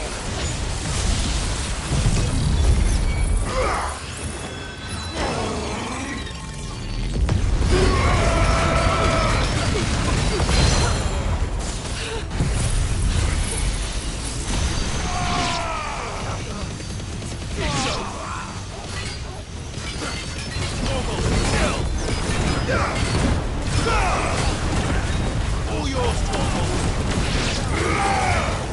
Over here!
And they say crime doesn't pay. Gold chains, rings, purses. And traders' passes. Dozens of them. Have the names been changed? Not yet. I recognize some of them. No doubt Goots's is somewhere among them. Now I just need to sort through it all and return everything to the people it was taken from. We should go and give Eloise the good news. Can we leave things here in your hands, Theodore? Of course. Oh, and, be sure to tell her of the part I played, won't you? We'll be glad to.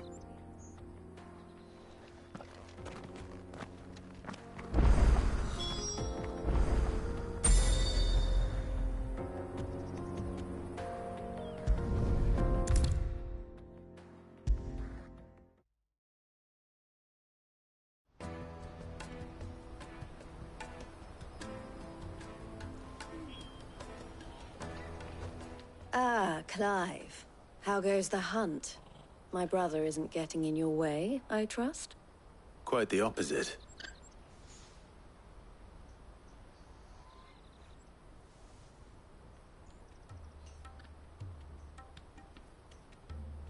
So it was the Cast Stones who were behind it all.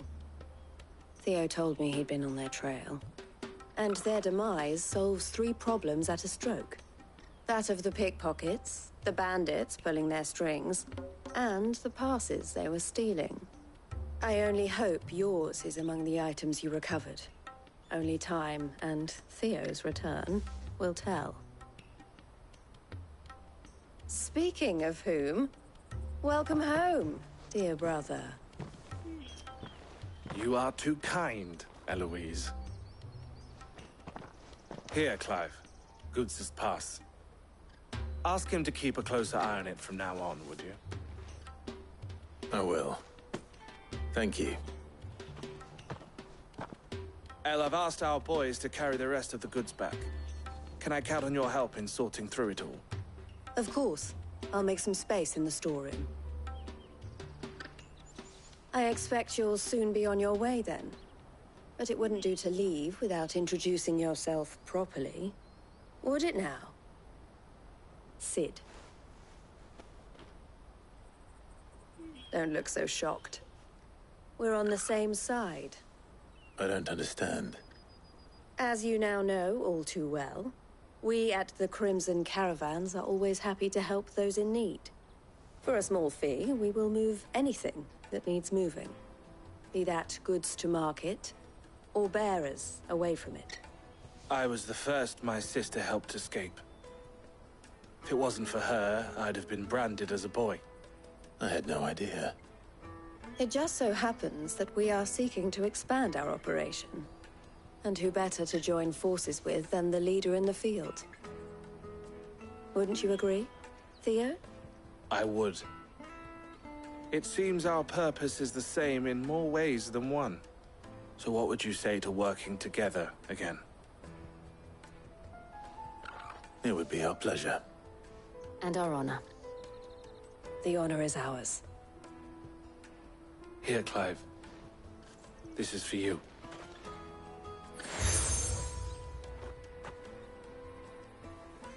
What is it? El has friends in high places, while I have associates in, lower ones. That mark is proof that you're a friend to us both.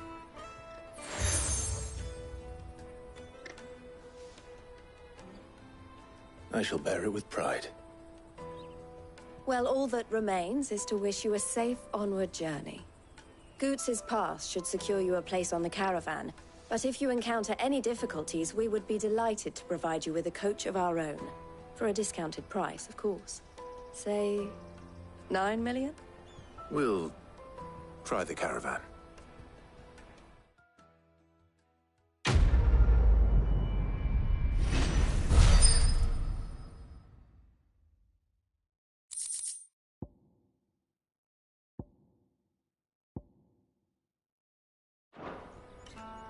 Right then.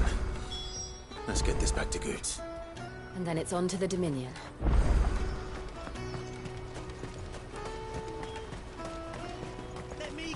Pardon me, but would you happen to be a fighting man? That well-notched steel and impressive physique.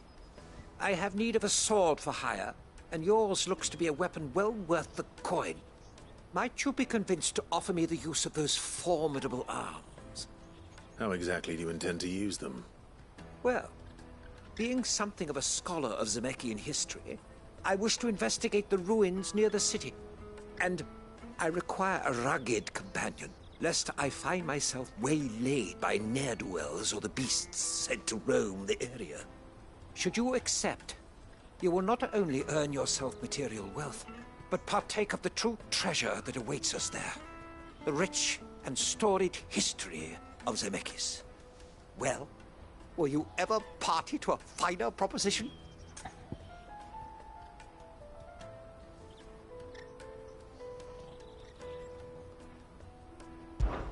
My arms are yours. Wonderful! Then come. We must away. But where are we going? Along the old Zemeckis Road, and from there, onward to Discovery. Quickly! There is not a moment to lose. Wait. Good luck with your ne'er-do-wells.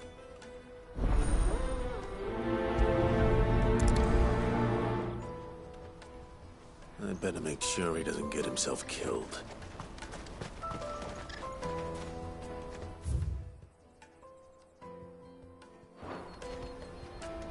This is everything.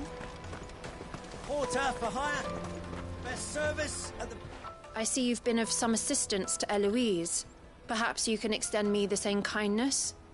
Perhaps. What would I be doing? Finding someone. You see, I've been having trouble with thieves, and despite the many pains I've taken, I can't stop them from rummaging through my packs. I was griping about my lot to a friend of mine a few days back, and he offered to track the culprits down. Now, Joseph's a sellsword, and a good one at that. But he's been gone days, and I'm beginning to fear the worst. Any idea where his search for the thieves might have taken him? The old Zemeckis Road, perhaps? He doubted they would be fool enough to linger here in Boklad. Joseph's lived a hard life. Made him grey long before his time. I just pray he hasn't been killed over a few sacks of grain. I can't imagine there are too many grey-haired sellswords around. Hopefully someone will have seen him.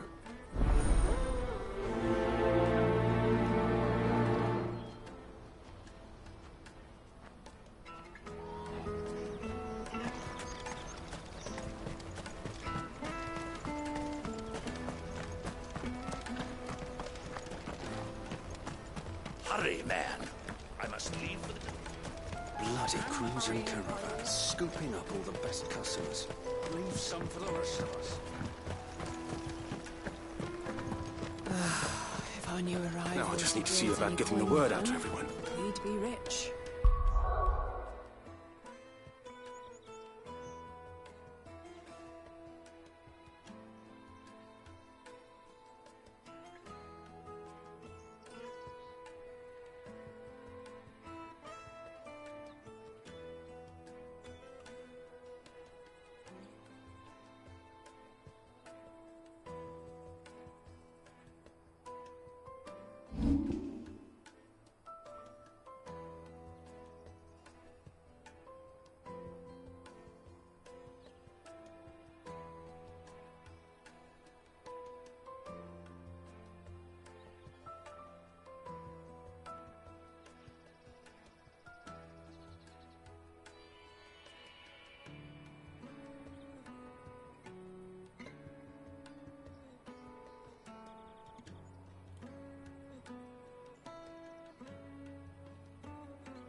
I want to know right away. Bad news. Good, actually. Something worth celebrating for a change. Only trouble is, the serving girl's still new to the job, so I can't leave her while I go and invite those I'd like to celebrate with. What exactly are you celebrating, if you don't mind me asking? I've come by a particularly fine bottle of red. A Gotan 66, no less. Gotan Rouge is the only good thing to have ever come out of the Empire. and most wouldn't part with a 66 if you held a knife to their throats. So I've heard. Oh, so you know of it then? Clearly you're a gentleman of taste. A gentleman who might sympathize with my predicament, perhaps? Would you pass the good news to a few friends of mine? I'll give you a little something for your time, of course.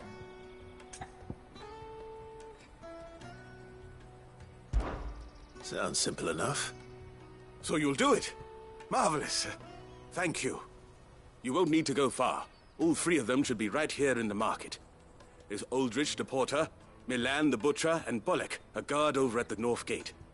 Three of the finest fellows in Boklad, if you ask me. Tell them to come to the tavern when they've finished for the day. Stop by again when you let them know, and I'll give you your little something. I'll be right back.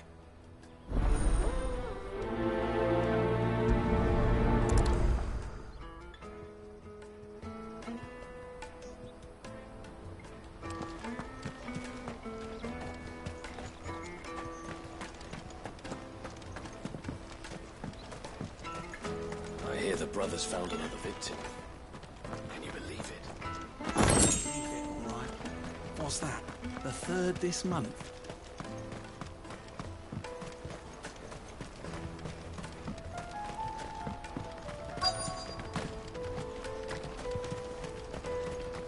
Hurry, man. I must leave for the Dominion Post. I've been asked to find Aldrich, the porter. I don't suppose that's you, is it? That's me right enough. You need something delivered? The innkeeper sent me. He said there's a cup of Gotan 66 with your name on it when you're done for the day. A 66? Look at me. If he's just got hold of it now, it must have been in the crates he had me carry down from Sanbreque. From the Empire to Boklad. You must be a braver man than most. That's a treacherous route to the best of times. Such is the porter's lot. There's not a patch of storm these feet haven't traipsed across. They'd Oriflamme one day, then off to Canva the next. The farther you're willing to go, the fatter the purse. Which is why there's no shortage of competition for some of the longer routes. I'd say I've done enough for today to earn myself a cup of something tasty. Thanks for letting me know.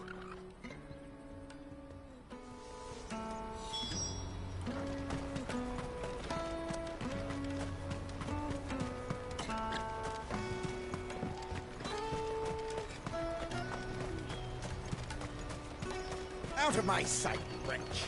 I've no use for a brand.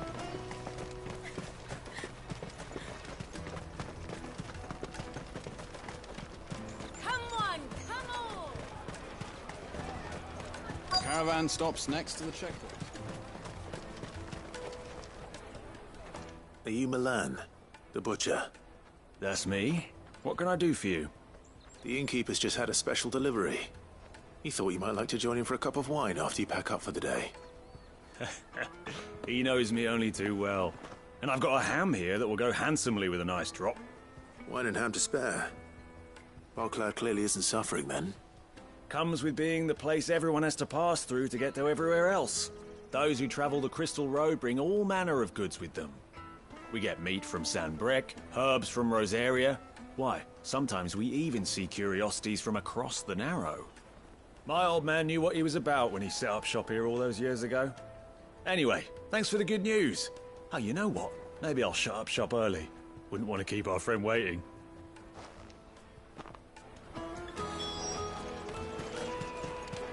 You won't find anything of this quality in Twinside.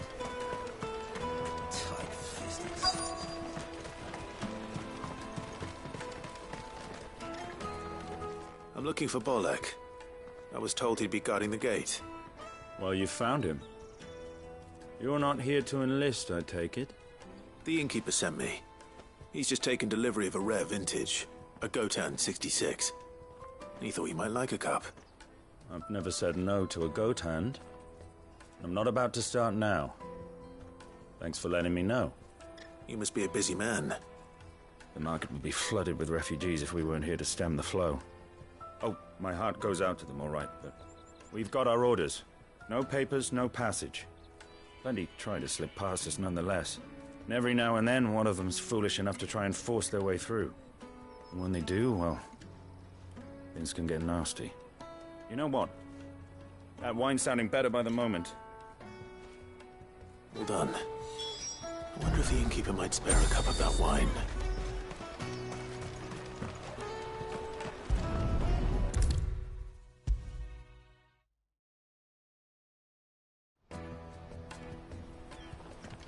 I spoke to your friends.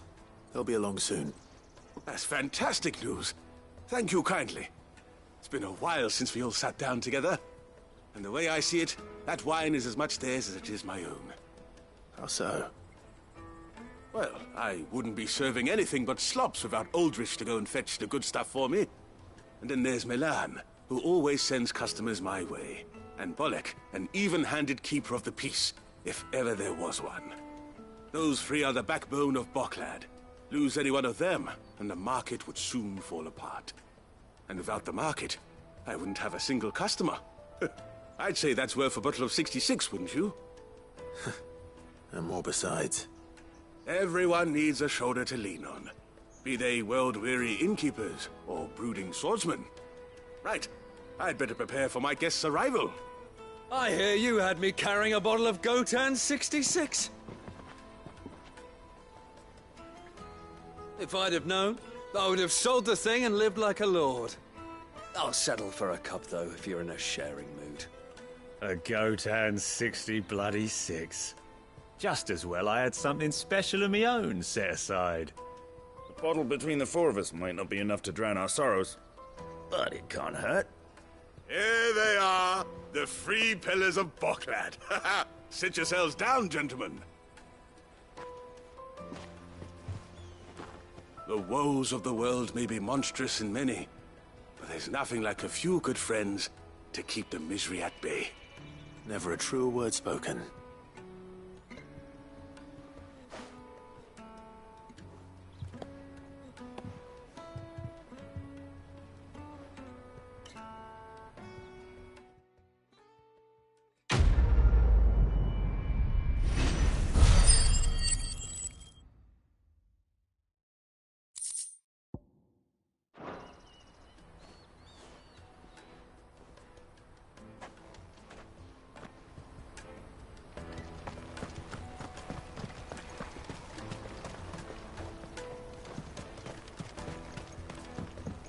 I hear the brothers found another victim. Can you believe it?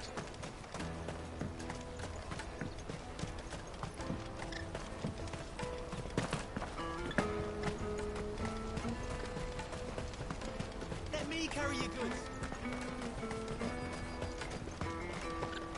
Porter for hire. Best service.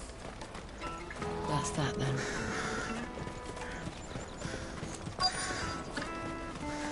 There are no crystals here. We have to keep going. What do you want?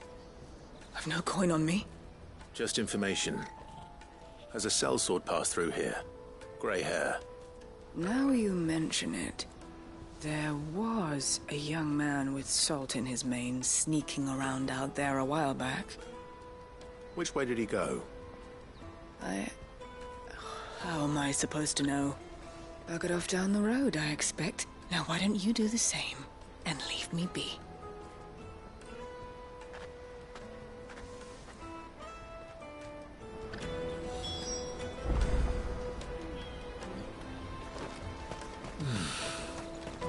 Boklad. Finally.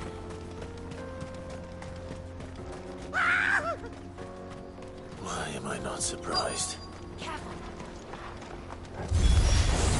You'll hand over your coin if you know what's good for you.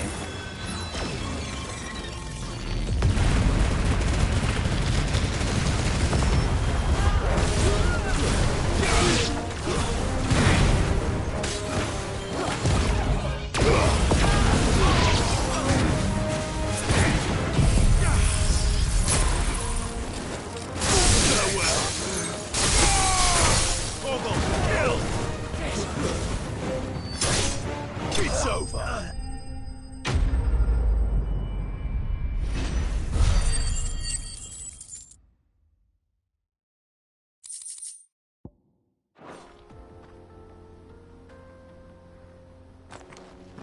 Are you hurt? Happily not, good sir. Thanks to your timely intervention. More importantly, we have arrived. Now, feast your eyes upon the marvel before us. Ruins, a relic of the fallen civilization. A sight so common that man is oft blinded to its wonder. Colossal vessels, dashed from the very heavens. Airships, we call them, with very little thought to what wonders such a word might describe. Oblige me if you would. Does anything strike you as peculiar about this particular specimen? Though we ourselves find fallen ruins to be nigh indestructible, whatever gouged the final sin from the rock cleaved clean through the structure you see before you. A tantalizing mystery, no doubt, but merely one of countless enigmas in which Zemeckis history is steeped. Come, good sir. Our expedition continues, and we still have much to learn.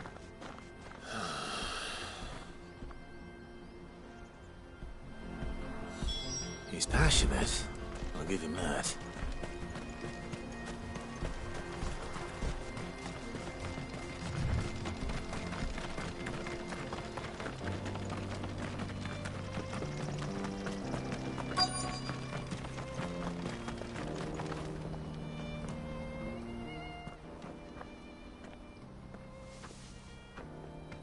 We don't want any trouble. Neither do I. I'm looking for someone. A grey-haired mercenary. Well, we haven't seen him. Yes, we have. We saw him climbing up the rocks. And those ones, over there. Maybe he found his thieves. Mum won't let me near them. She said there's goblins up there, and that they eat little boys for dinner. Shush now. You've said quite enough already. I only told him what you said. I'd listen to your mother if I were you.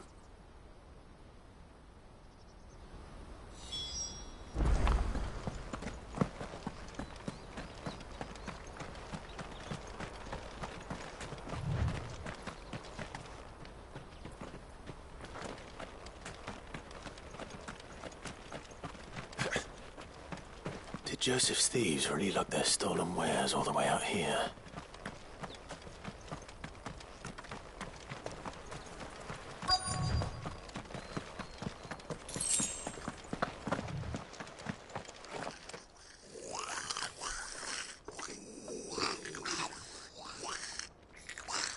I think we've found our thieves.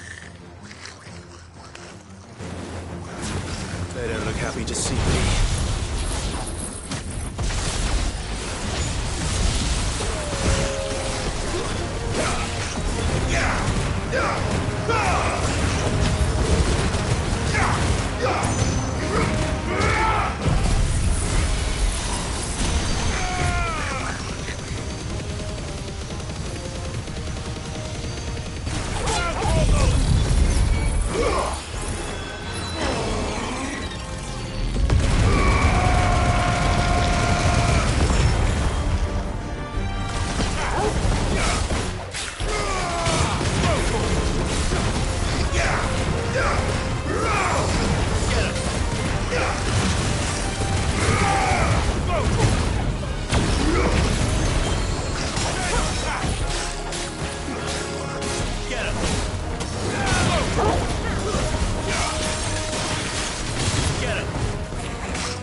Let's get this over with. Stop! Don't kill him, he's just protecting his home. Joseph? So the boy was right. I don't know you. Your porter friend sent me to find you. She was worried you might have got yourself killed. Have I been gone that long? It wasn't hard finding the thieves. The problem was knowing what to do with them when I did. I take it things are more complicated than they appear.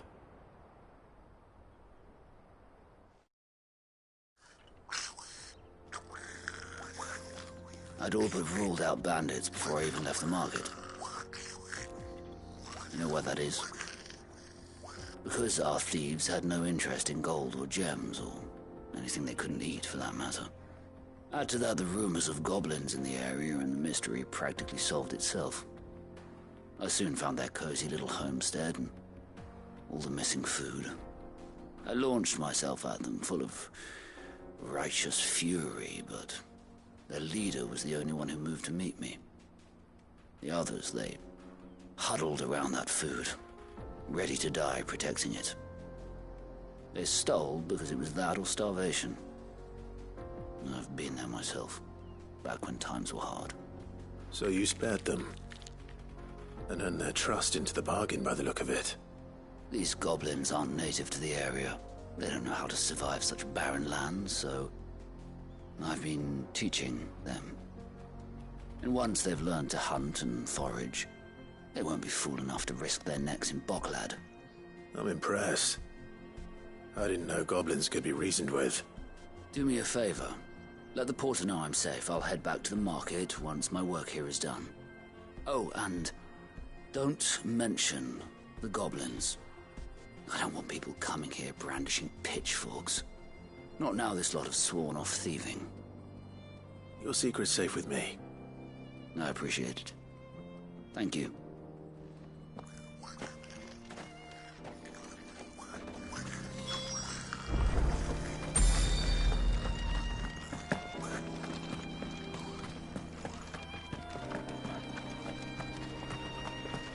We're not alone. All right. This one. Go to him.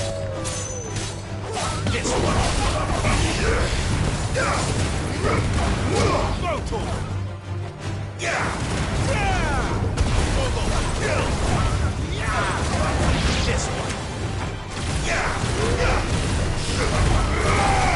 Over here.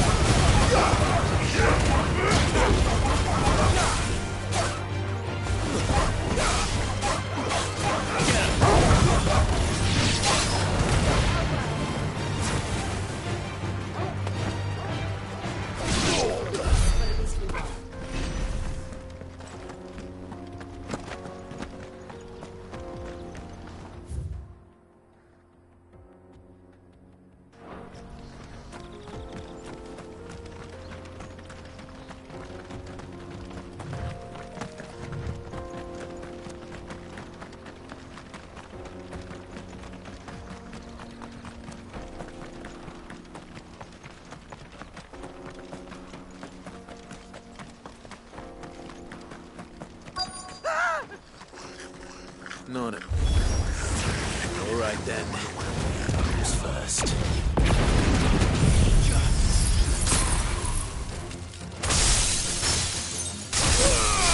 All yours, Morgul.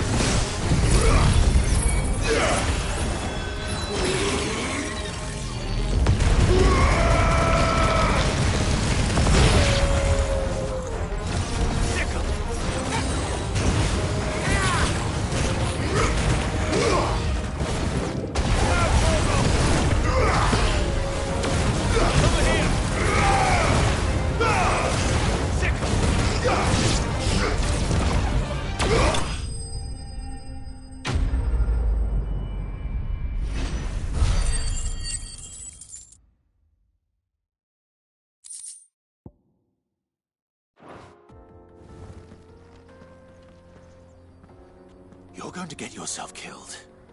Oh, that would not do. That would not do at all. Not when such majesty stretches out before us. Behold, the final sin in all its glory. As Moss tells us, a battle was fought here in ancient times. A battle of such ferocity that it tore a great crater in the very land upon which it was waged. In reaching for their holy sanctum, did man enrage the gods, and great was the vengeance that was rained down upon him. Alas, the full truth of the matter is lost to time, though I live in hope that I might see it discovered. But we must not dwell upon such things. There is more yet to see. Onward! History awaits!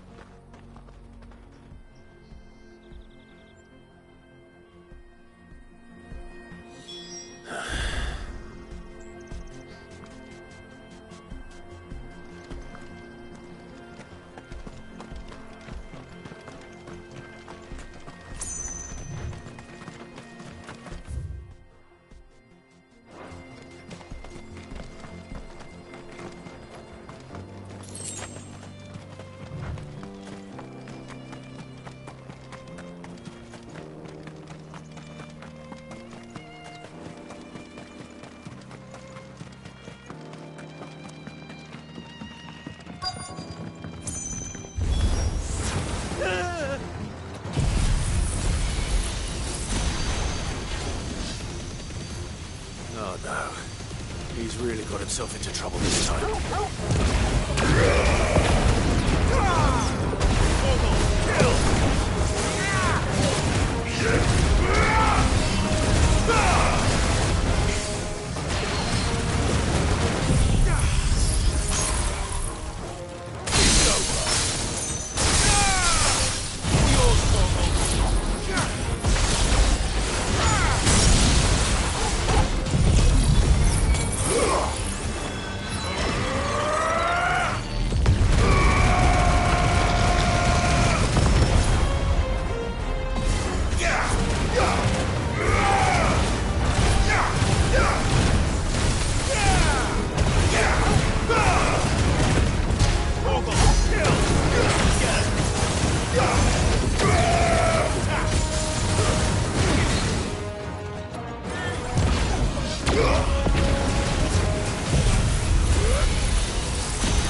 Still in one piece?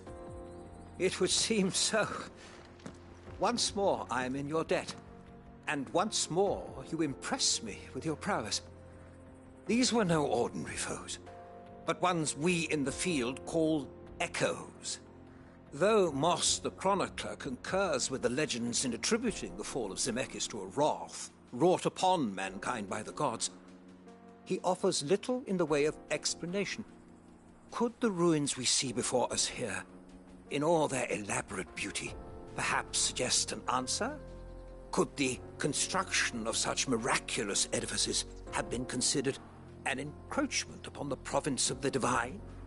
Alas, all is mere speculation. But one day, perhaps, I will learn the truth. Not if you keep running headfirst into trouble. You are right, of course.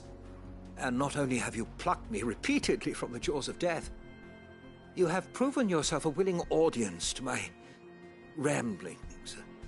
Glad to help, but didn't you say you came here to investigate something? I fear I may have rather overstated the case on that front. In truth, a captive ear was all I really desired. You see, even my fellow scholars have grown somewhat weary of my musings of late. And so I came upon the idea of purchasing a companion. A captive audience, if you will. That's what this was all about. I am afraid so. And now, my good man, it is high time we returned whence we came. Fine. Just don't go running off this time.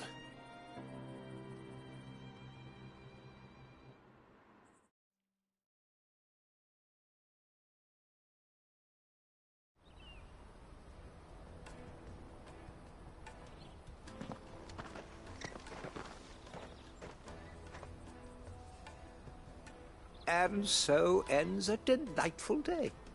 Here, Your reward for humoring my selfish whims, plus a little extra for the trouble I have put you to.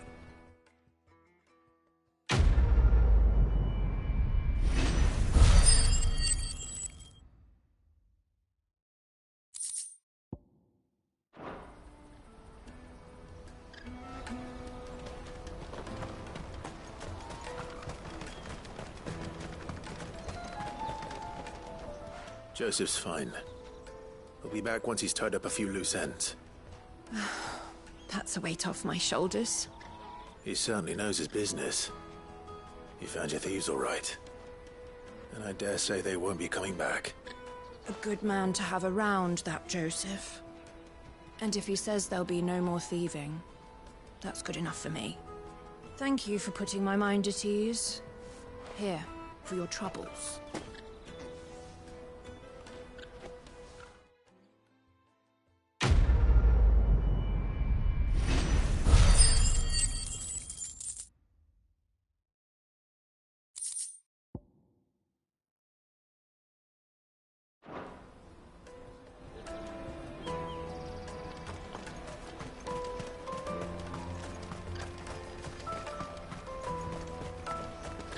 Me carry your goods. I'm cheap.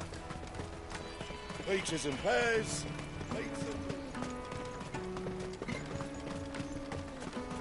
Come on, come on! The caravan stops Juicy next to the pears! Slake your thirst without a crystal. What I'd really want to be is a... Here you are, Good. Try not to lose it again. Me pass! You found it! Oh, thank you so much. Nan would have killed me if I'd come back without it. I'll have to say thanks to Elle and Theo, too. So should you, Hansa. You and your friends don't have to steal anymore. If anyone threatens you again, you know who to turn to. We do.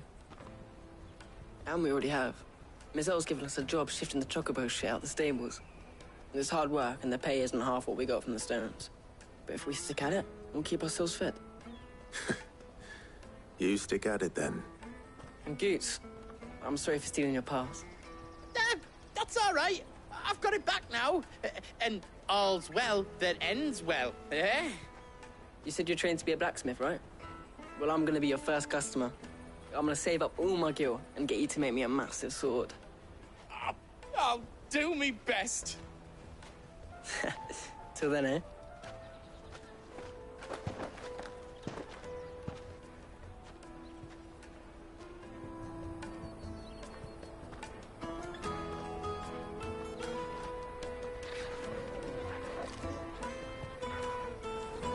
All right.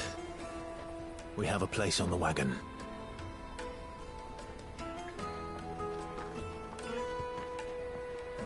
Remember, Goots, we're mercenaries. You hired us to protect you.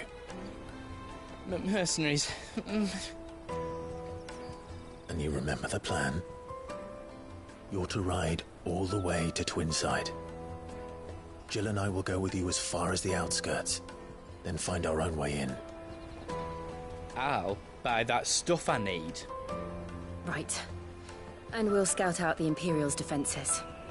There's a square with a big bell tower right in the middle of town. If you get lost, or out goes wrong, we can meet up there. All right. Let's go.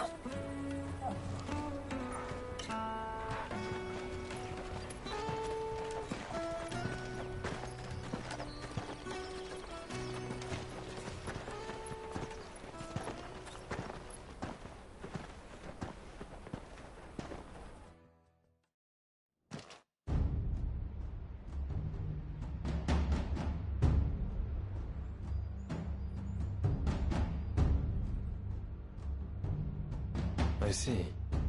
And you're quite certain your father has no knowledge of Ultima? I am. I have no difficulty believing a sinister force has come to exert an influence on Sanbreque. But be that as it may, it is yet to claim my father. For better or worse, his radiance speaks his own mind. Then the Fiend works from the shadows. I confess, when first you told me of this fiend, I had my doubts, and more than a few at that. A beast that labors to plunge Valisthea into turmoil, all in pursuit of your brother. But that wound is proof enough that evil is afoot. Then I have your answer, Your Highness. You will join me in my fight. I cannot. Not yet. Your Highness, please. As you are aware, the Dhalmekian army is at our gates. They have lost their mother crystal, and with it all hope of a negotiated withdrawal. It is but a matter of time before they invade. If Bahamut is not here to meet them, my people will be slaughtered. Though not by Hugo Kupka, thanks to Ultima's machinations. I know the fate of your people weighs heavy on your conscience, but if we do not put an end to Ultima's plans, they shall face a far darker fate. The chaos he would wreak would sweep all of Valisthea into the abyss. The lives of every man, woman, and child in the Twins are at stake. I believe what you say, Phoenix. But I have duties of my own, and I must discharge them. Come what may.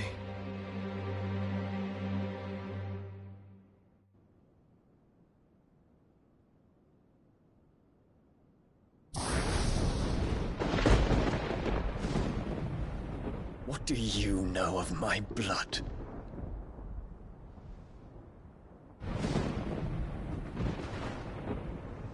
I know that it is wholly unworthy of the highest offices of state, which rightly belong to those of purer breeding.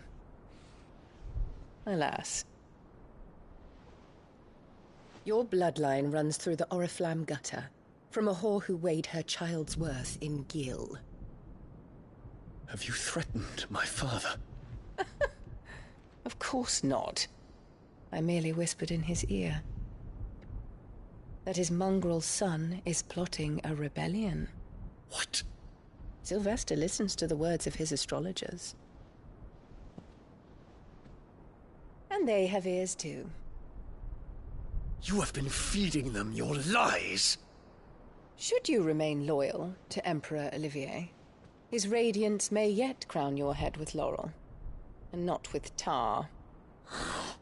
Fork-tongued witch!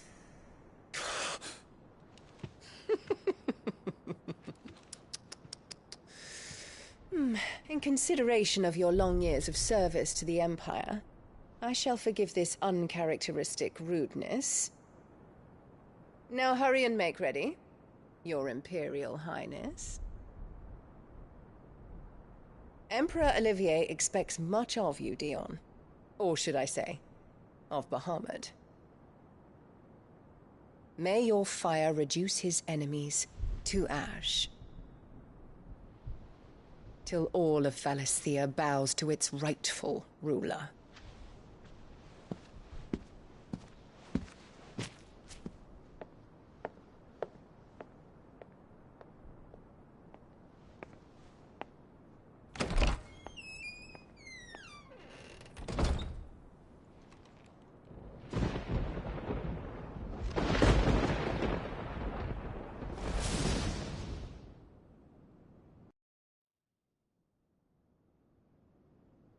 There is another darkness that has taken hold of Sanbreque. And until its grip is released, the flames of war shall spread ever wider, just as Ultima wishes. Forgive me. My family has caused you much grief. You are not her keeper, Phoenix. This is a matter for the Imperial household now, and as a member of that household, it falls to me to resolve it. At such time as that is done, what strength I have shall be yours.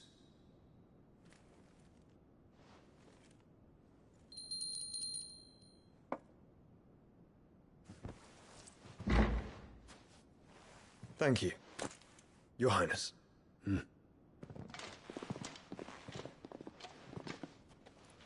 us take to the skies together, and and bring a new dawn to Valisthea. I should like nothing more.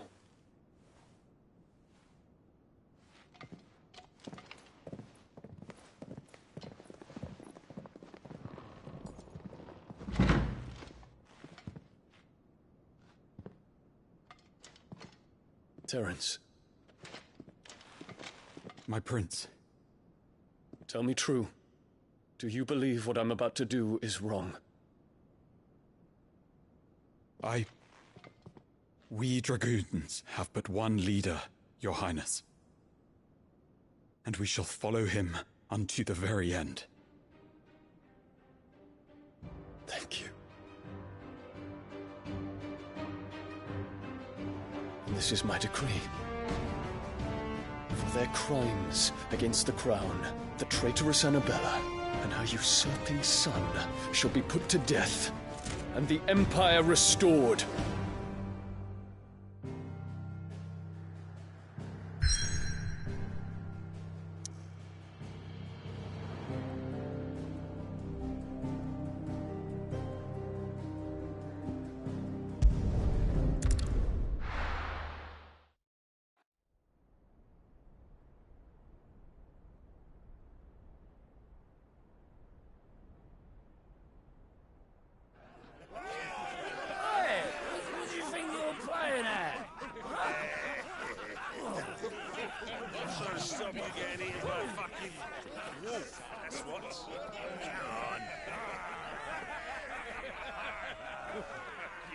One would never guess that these people stood on the brink of war. They're afraid. They turn to drink to forget their fears. Anything you want to forget?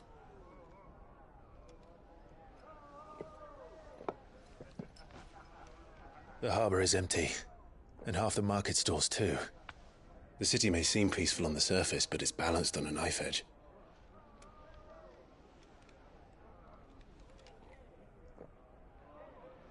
Were we to give it a nudge, it might be just the distraction we need to reach the Mother Crystal. I thought you might say that. We should send for Gav. We'll need someone to keep the fires we start from going out. And we can busy ourselves scheming until he gets here. I'll send a Stolas then.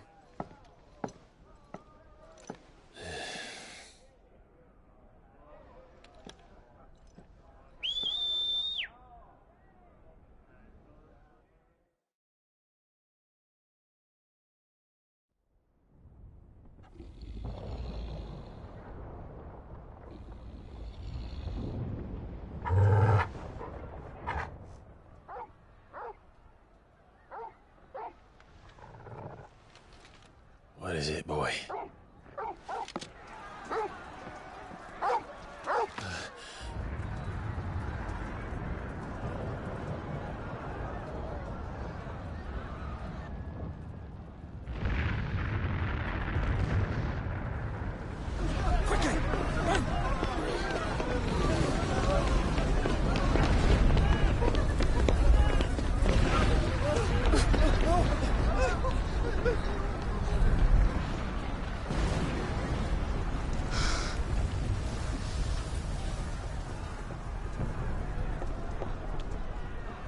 What's happening?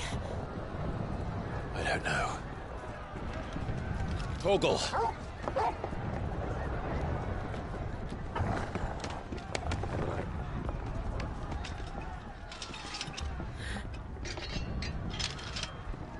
This way.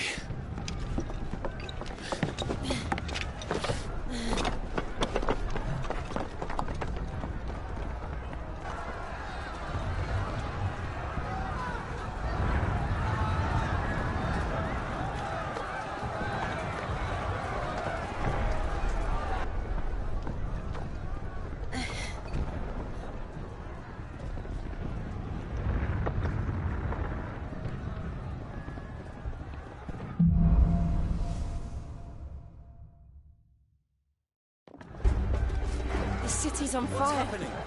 I'm sure Goots is fine. He'll be making for the square. The one with the bell tower. In the middle of town, right?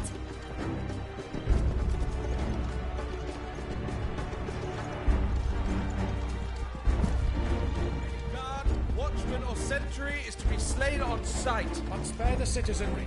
His Highness's orders were clear. The people... Those were Imperial Dragoons.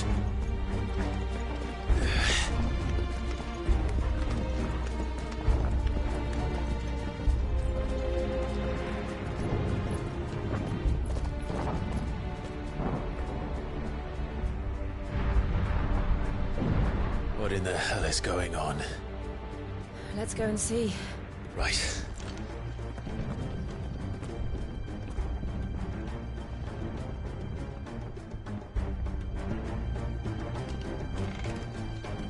But first we find Goots.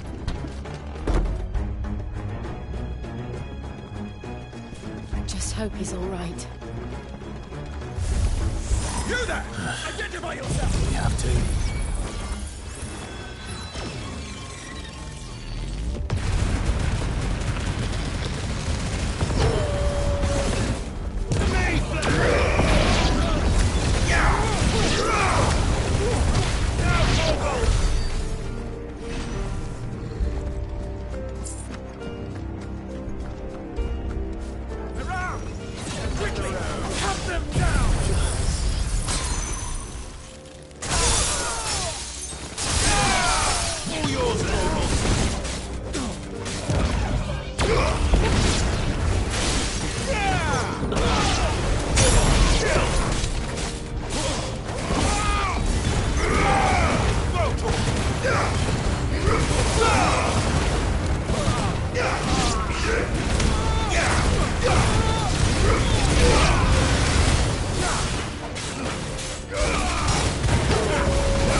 There's no doubt about it.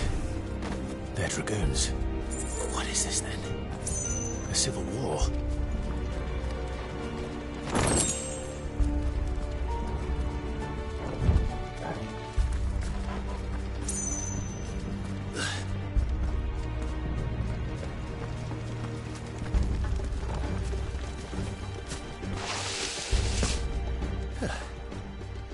Never thought I'd be glad to fall into a sewer.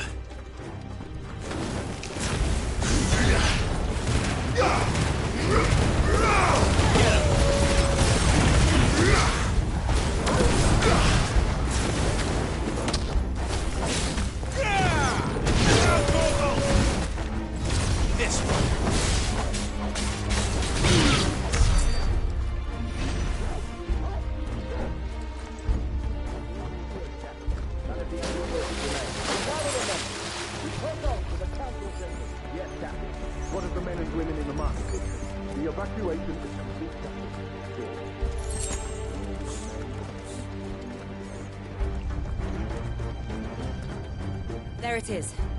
The bell tower. Right. Let's go.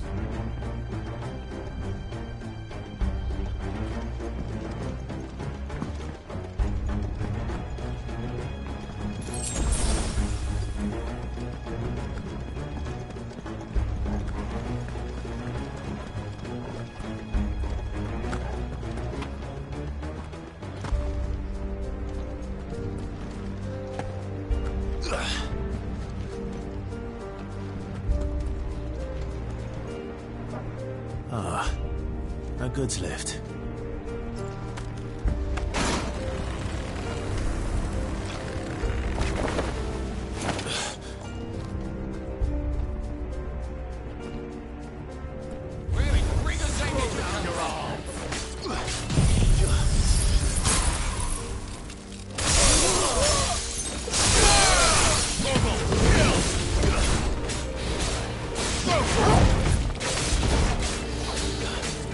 This one.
name of His Highness!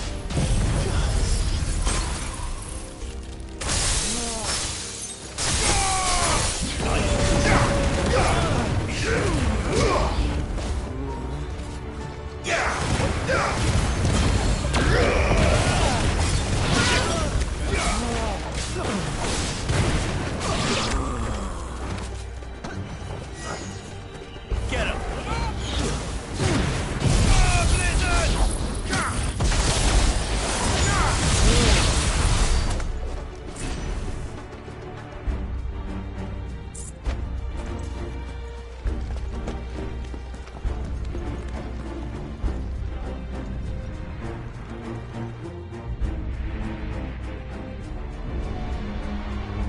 Well done, kids. We're coming.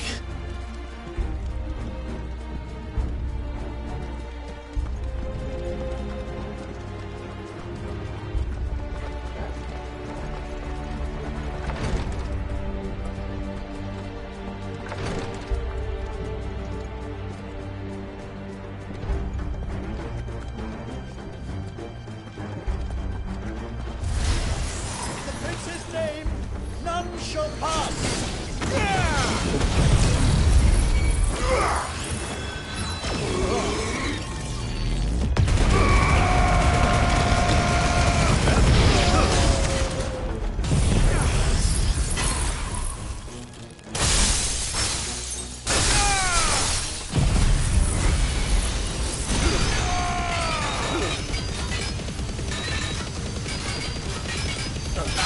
All your fault!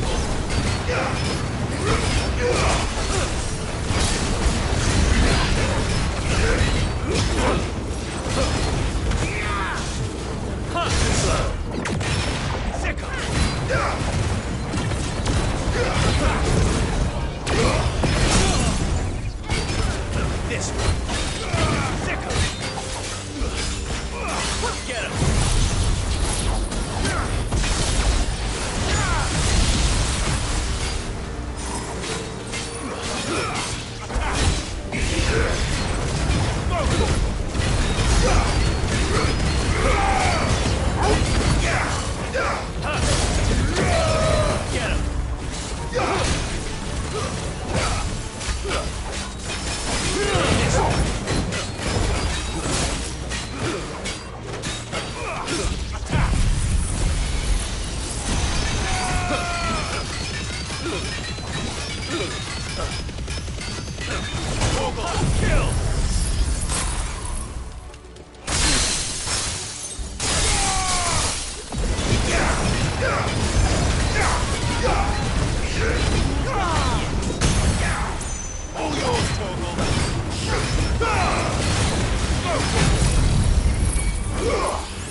Can you see him anywhere?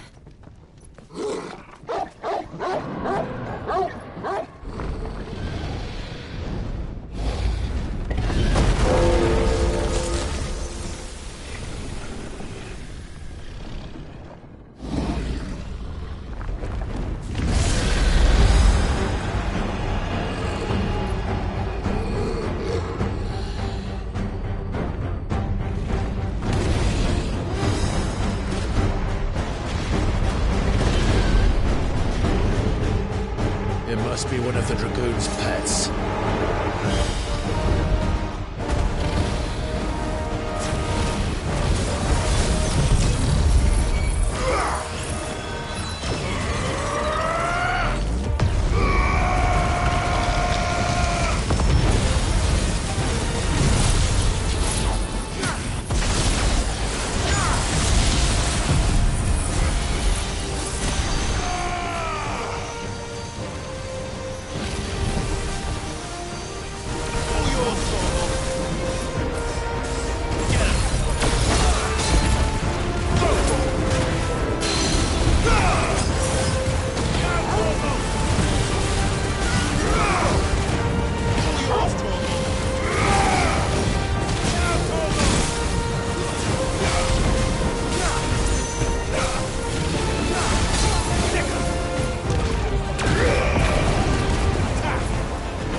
Over here, Clive!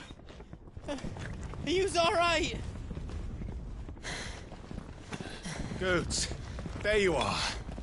I didn't know there'd be a dragon. All right, let's get out of here. Oh! What now? Is that Mother Crystal's heart? What the hell is it doing up there?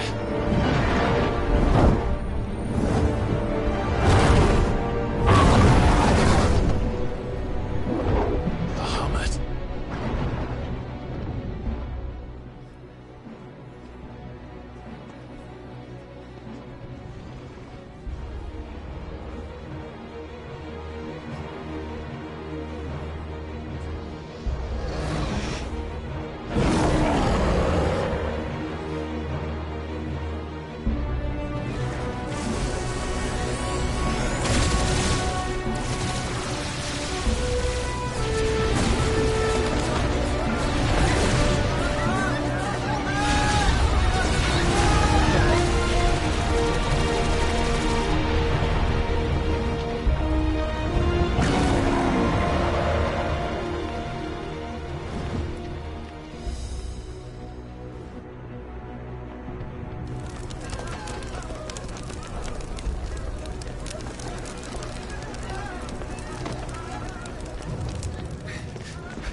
Your Highness, don't do this! We must leave. Now, Your Grace. I beg of you. This is not what he wanted. Something's happened. Forgive me, Yota, but I must put a stop to this. Your Grace!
So, what do we do now, then? We destroy the heart. We might come back! As soon as the flames die down, the Imperials and the Dalmex will move in. This may be our only chance. And Bahamut has gone for now. You should get as far away as you can, Goots.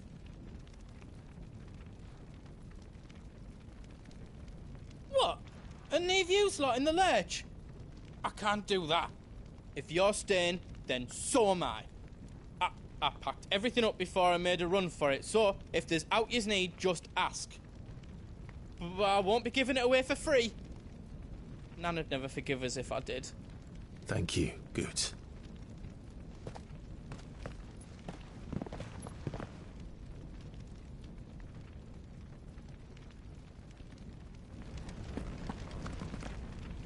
Just let me get me stuff out. I've got some good stuff for yous.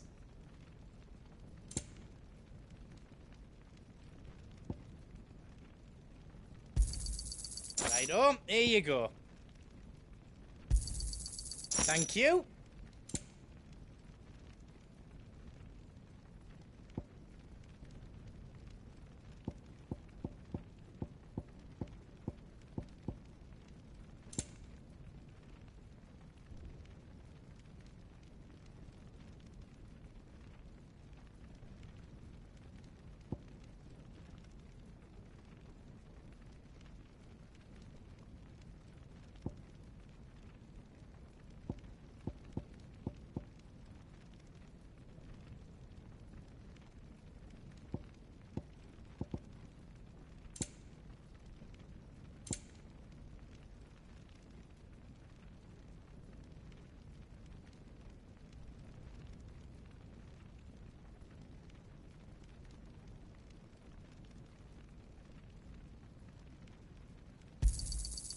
there out else you need?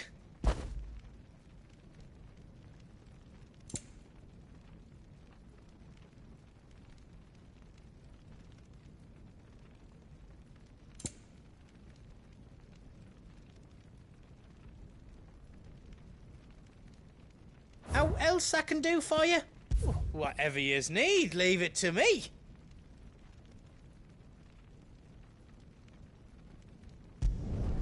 Reckon I did a good job.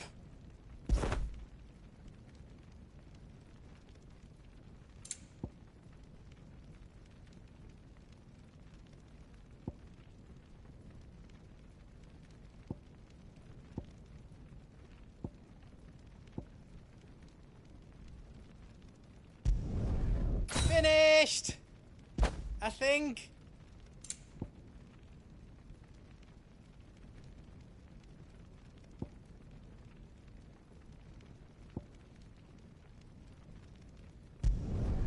Reckon I did a good job.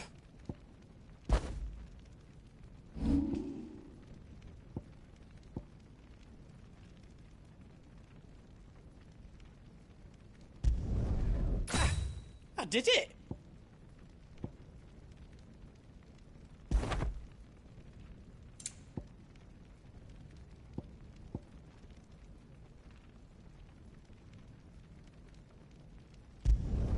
I hope you like it.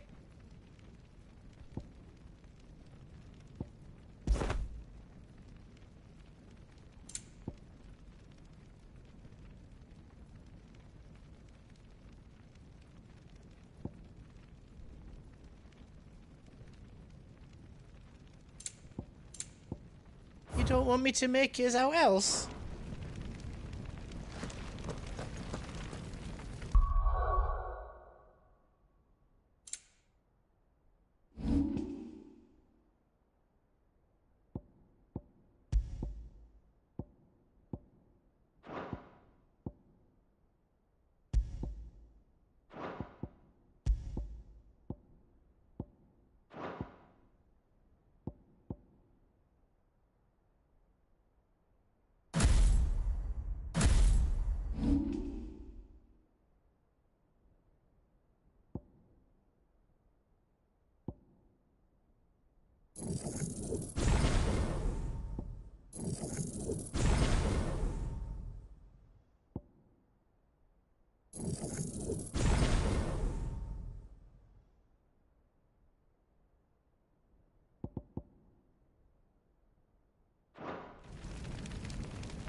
Drake's tail is right there, Clive.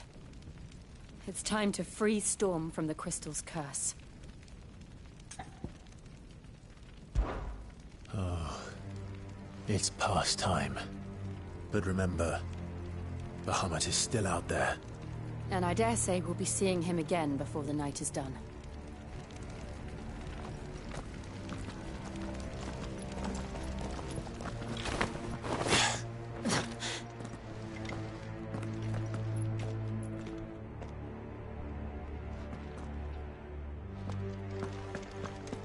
No more roads. We'll have to find our own path. Do you feel that, Clive? Ether.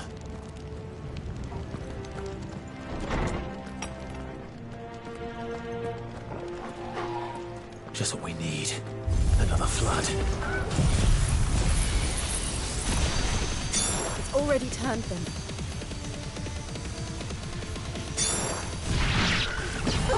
Then there's no reason to hold back.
be a way to climb up.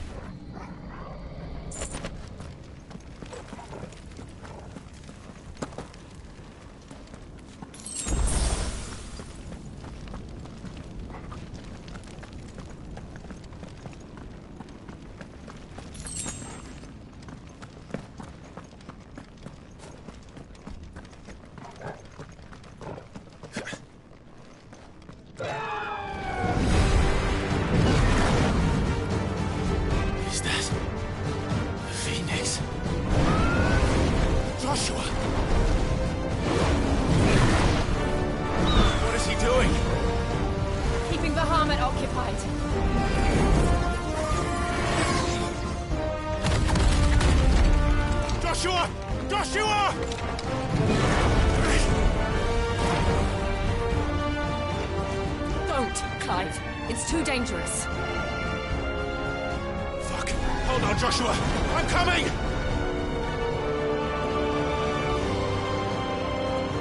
We have to save him. And we will. We just need to keep moving.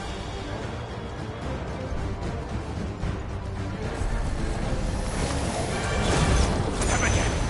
Not now!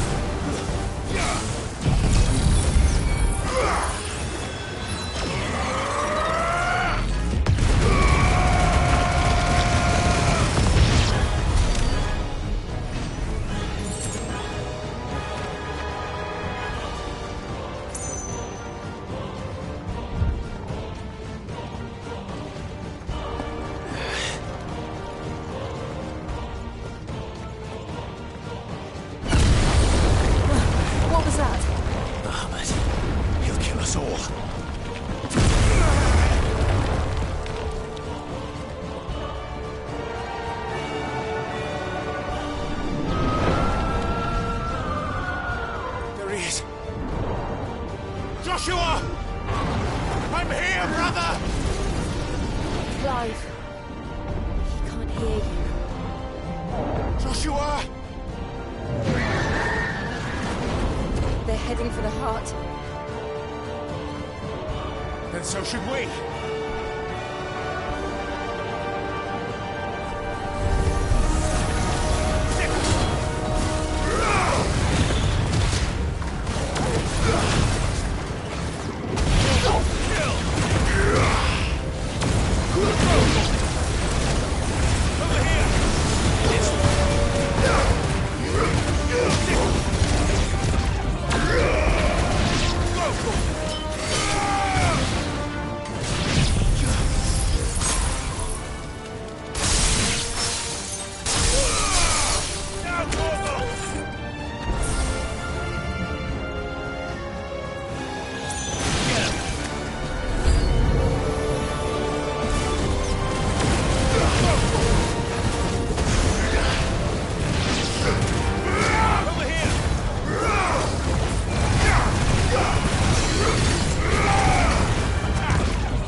The council chambers. How are they still standing? I don't know.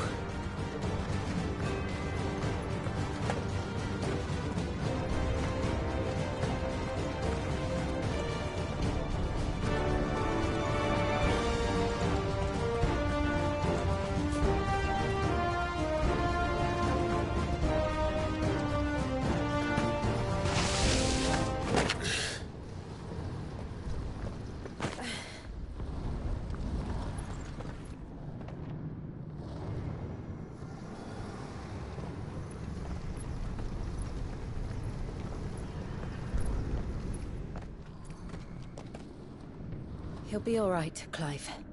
He's a survivor. We're getting close.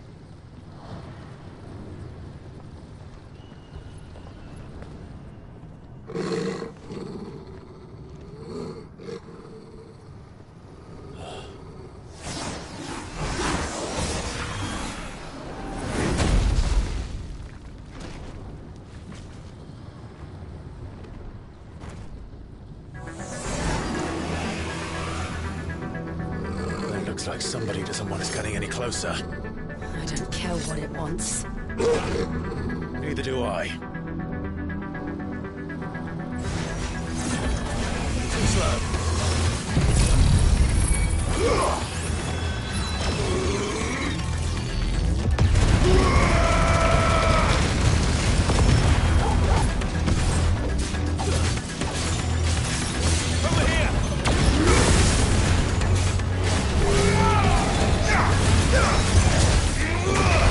Go for it!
These beasts...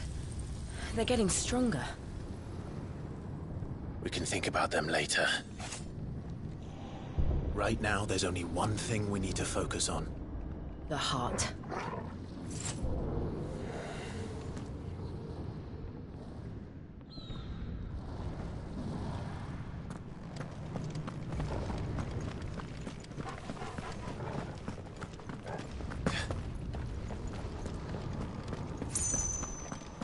We might be able to get up through the building. It's worth a try.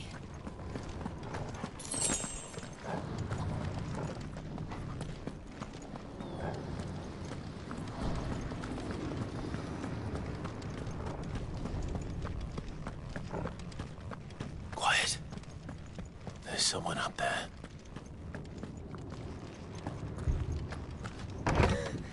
Is someone there?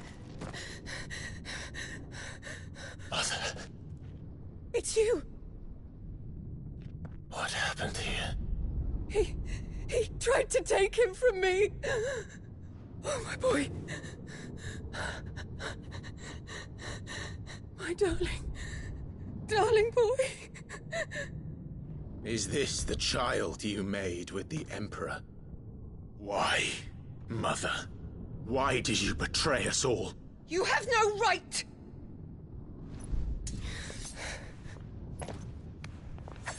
Answer him.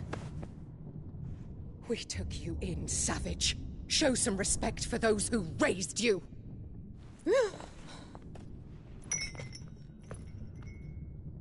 Honorable Elwyn, always thinking of his precious homeland. But what worth is a homeland in a world beset by the Blight? Father did not seek to protect his country. He sought to protect his people. A leader's duty is not to protect his people. It is to protect the source of his sovereignty. The noble blood that runs in his family's veins. So long as this bloodline remains unbroken, what does it matter if a nation falls? One can always found another. Unlike him, I did my duty. I preserved my line. I bore a son of the noblest blood, to whom the whole world might kneel. That is why I gave Rosaria to Sanbreque, that I might join my line with the Lesages and birth a savior of this benighted land, blessed by both Bahamut and the Phoenix! You sold your country for a child. Why did he need another?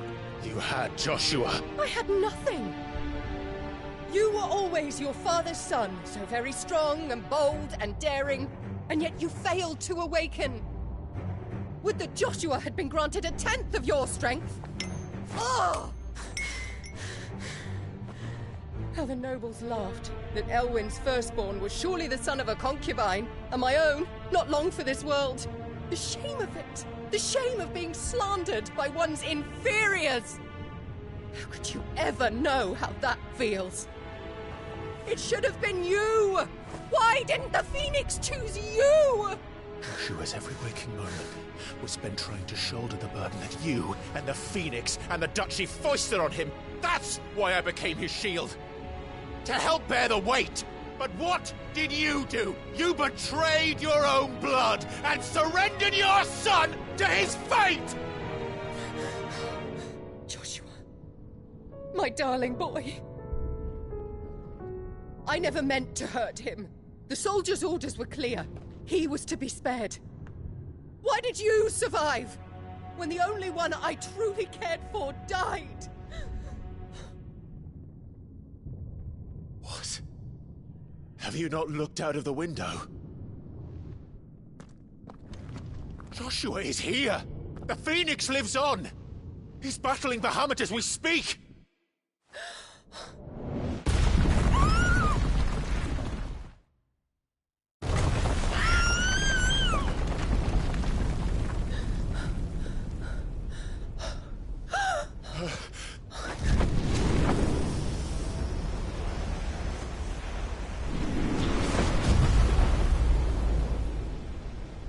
Joshua!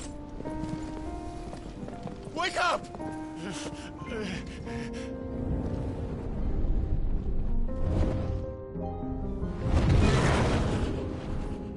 I am a shield of Rosaria.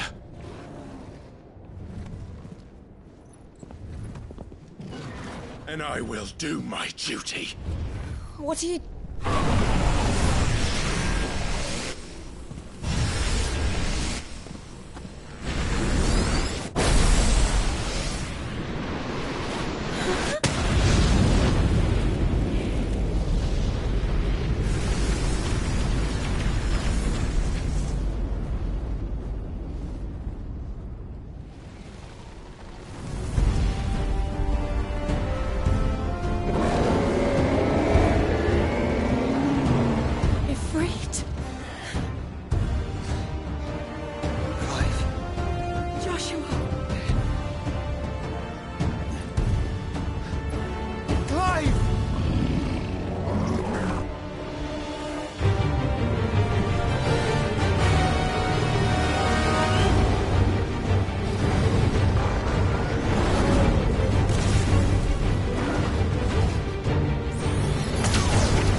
back for you.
things are drawing in more ether than I've ever seen!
Thank the Founder!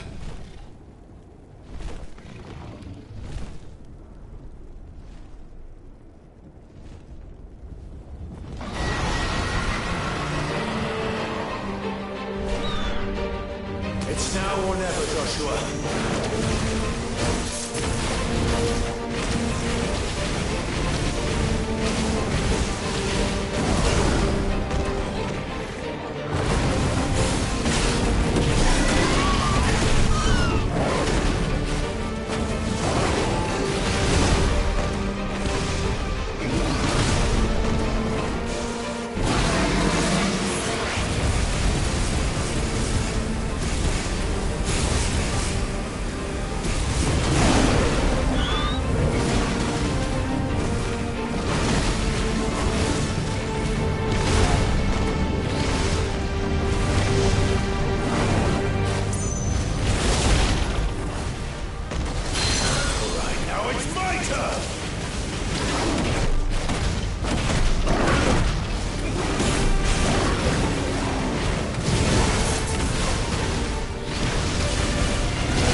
What now?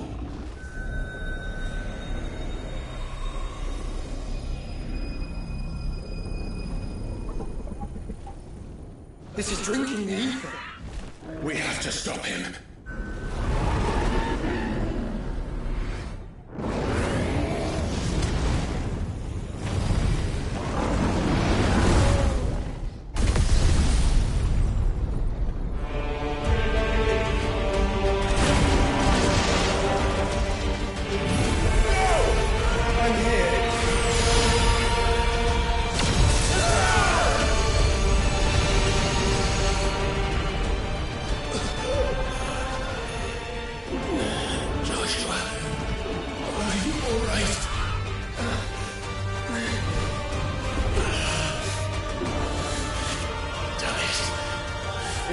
Stronger than this. Come on, Ifrit.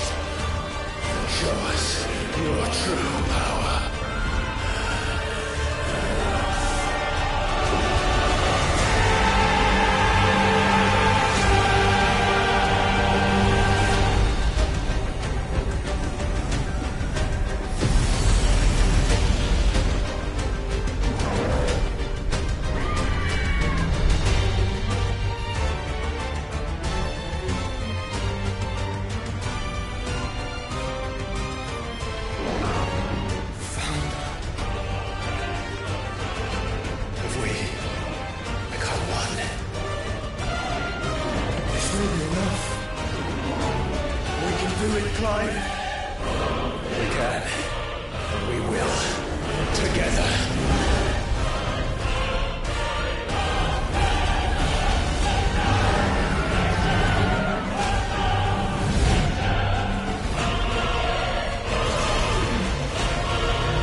Are you ready?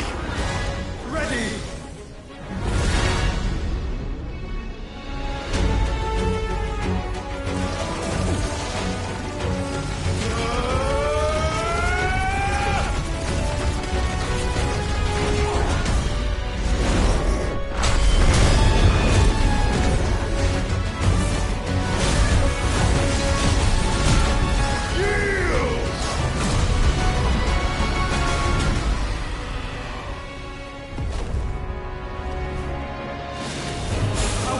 To match such power.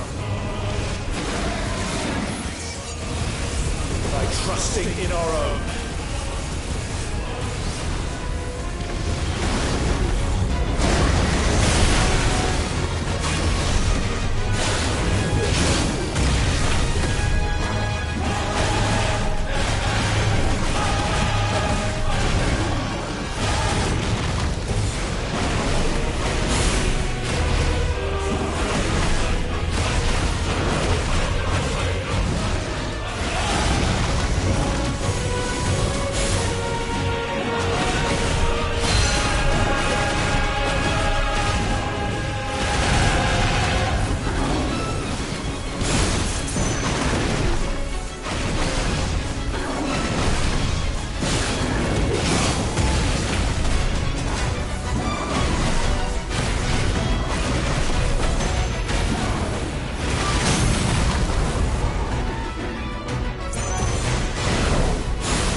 Clive!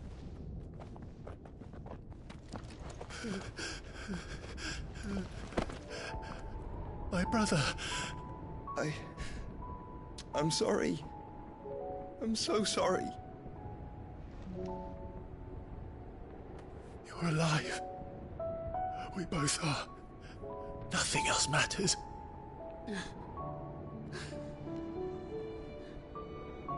I never dared hope that I would see this day.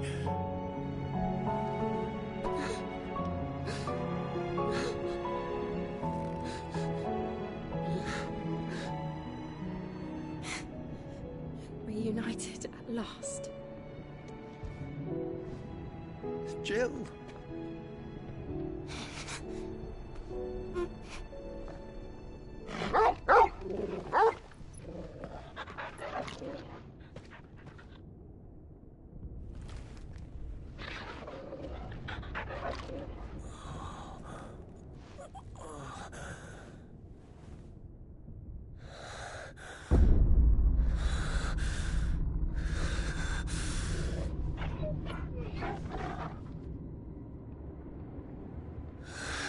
This is for my father!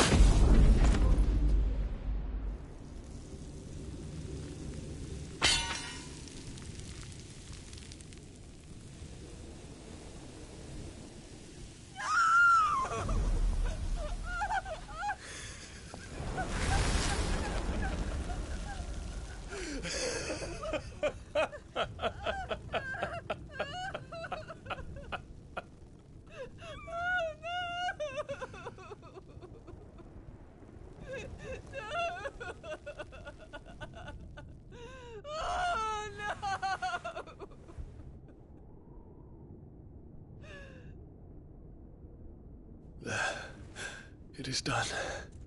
The demon that would tear our house apart is no more. Father.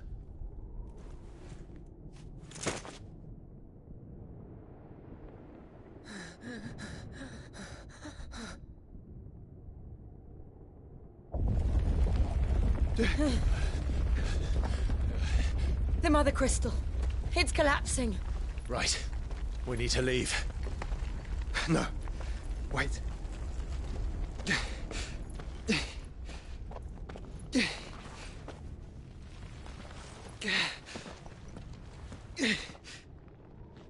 I owe him a debt. Fine.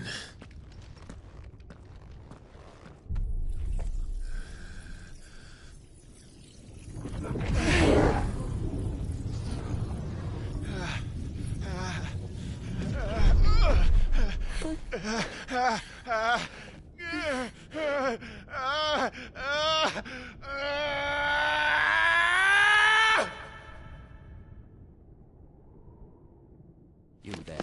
Tell me what section. Little as you Don't reinforce the walls. Will be found. This is our situation. Report, Captain. It could be signs of spread. Can nothing be done to call them off?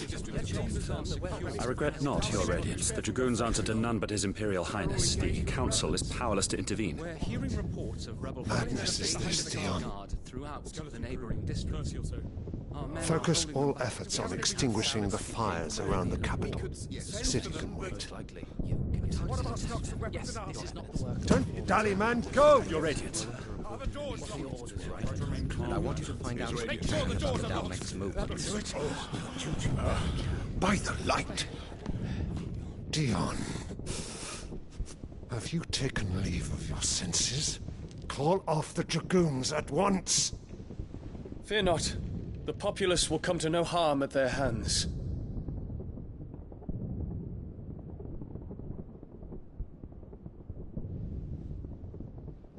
I am here to save you, Father. Save me? A creeping darkness hides in the heart of Sanbreque. It stems from your wife, the traitorous Annabella.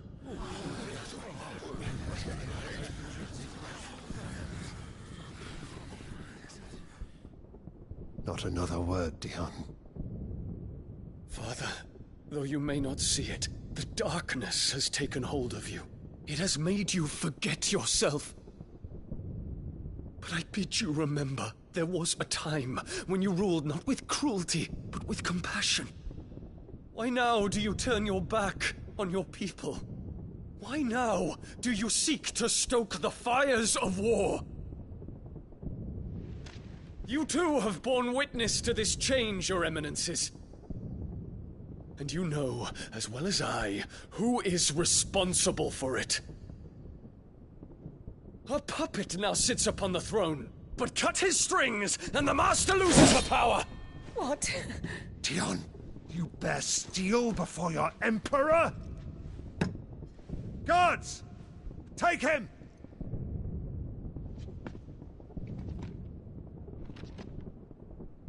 For every citizen who falls, another can be bred. For every home that burns, another can be built. Those were your words. But when the last of your citizens has fallen, and all of their homes have been reduced to ash, what will become of your empire, of its rulers, of your god?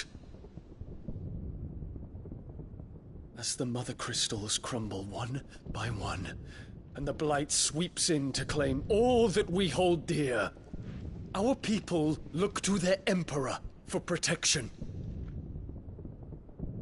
Yet he labors not to secure their futures, but to seize what is left of the twins for himself!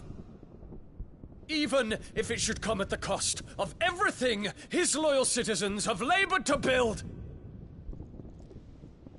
Dion, you must understand.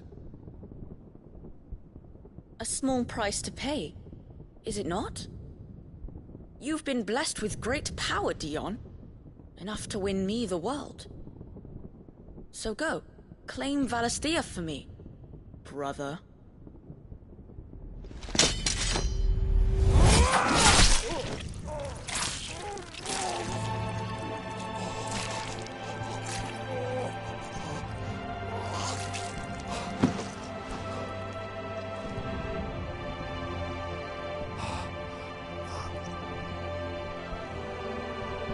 Dion.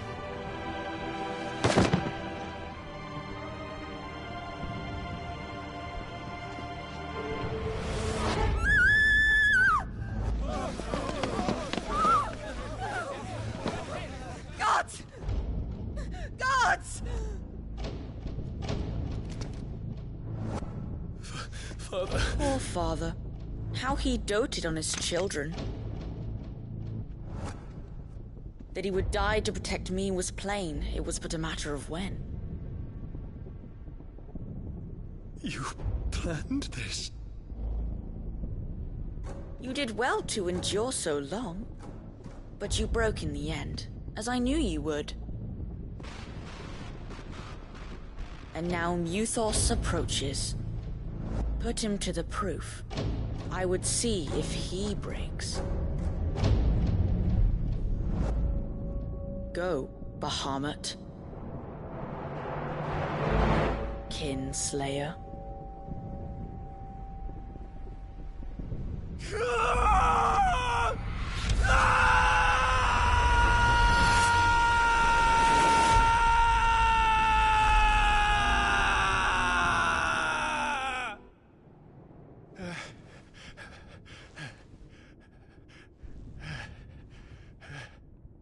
Not again.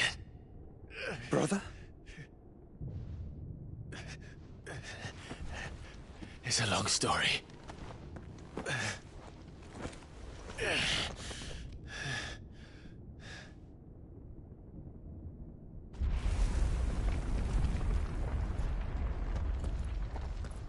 You cannot stay here, Mother.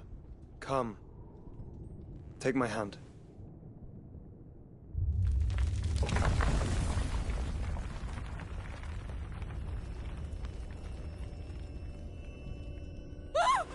Get away from me! This is all just a dream, just a bad dream! You will not take me, Shadow! You will not take me!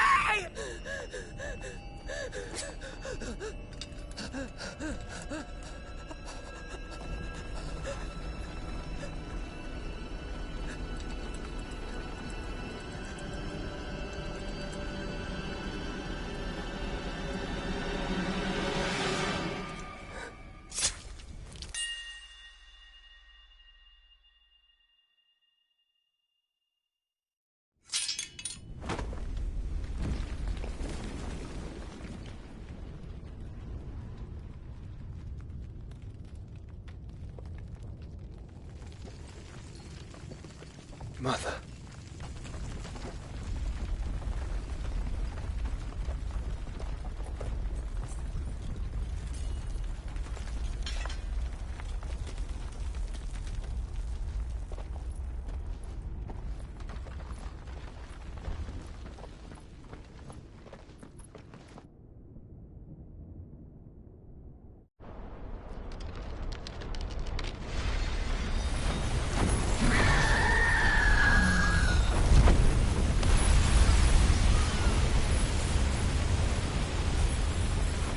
If it is consciousness that weaves your wills together, consciousness that blurs the boundary between your own will and that of others, then we shall set you apart once more. The ties that bind you shall be severed, and humanity return to its proper place.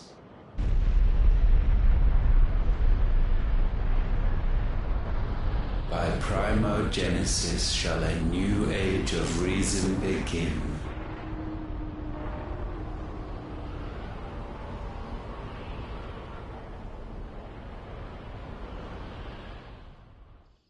Relax, Your Majesty.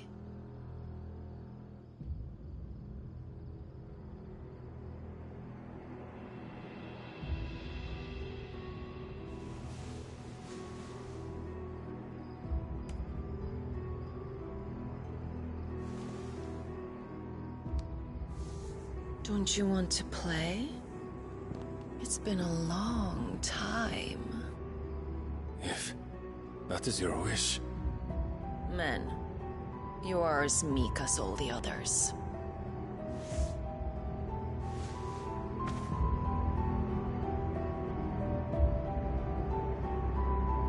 Such feeble creatures.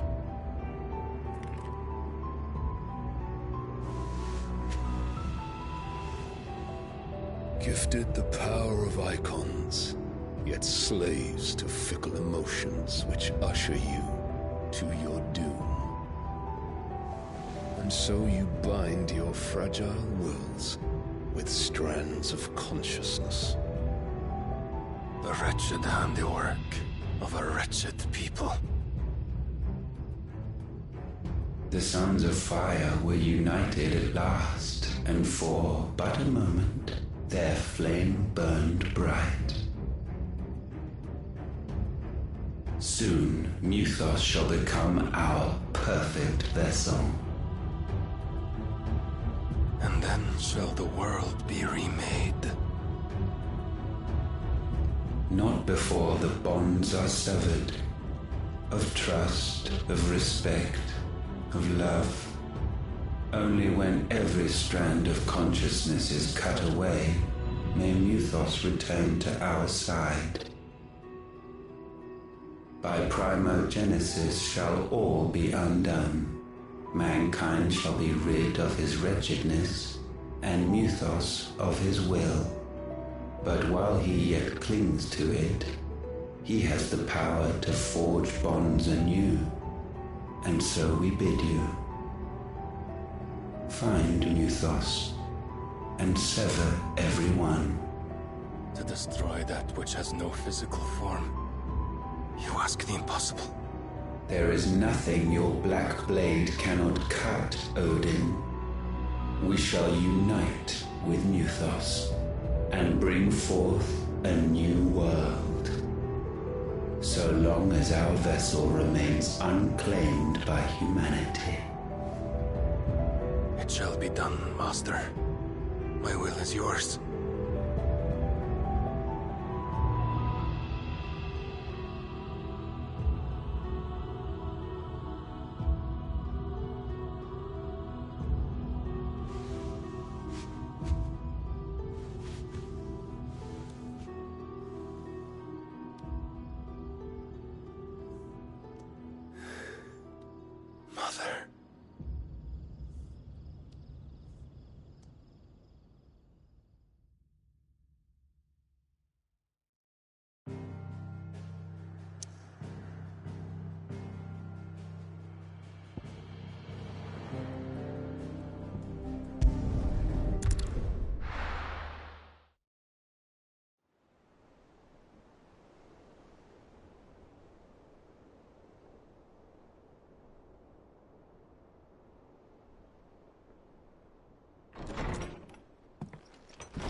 How is your brother?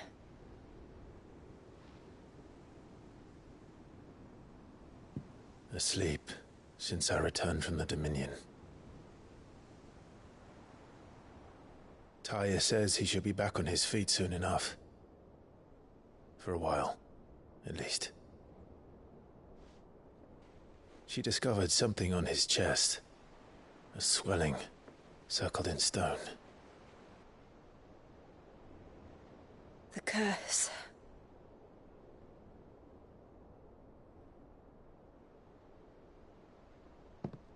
For every mountain we climb, another rises up to greet us, doesn't it? It's never ending.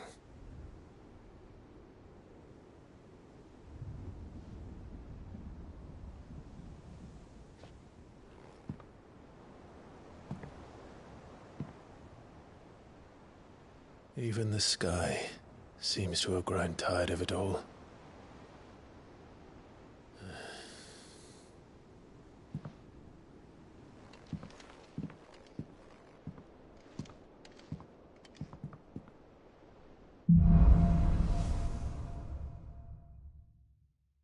Taya won't be happy if I disturb Joshua.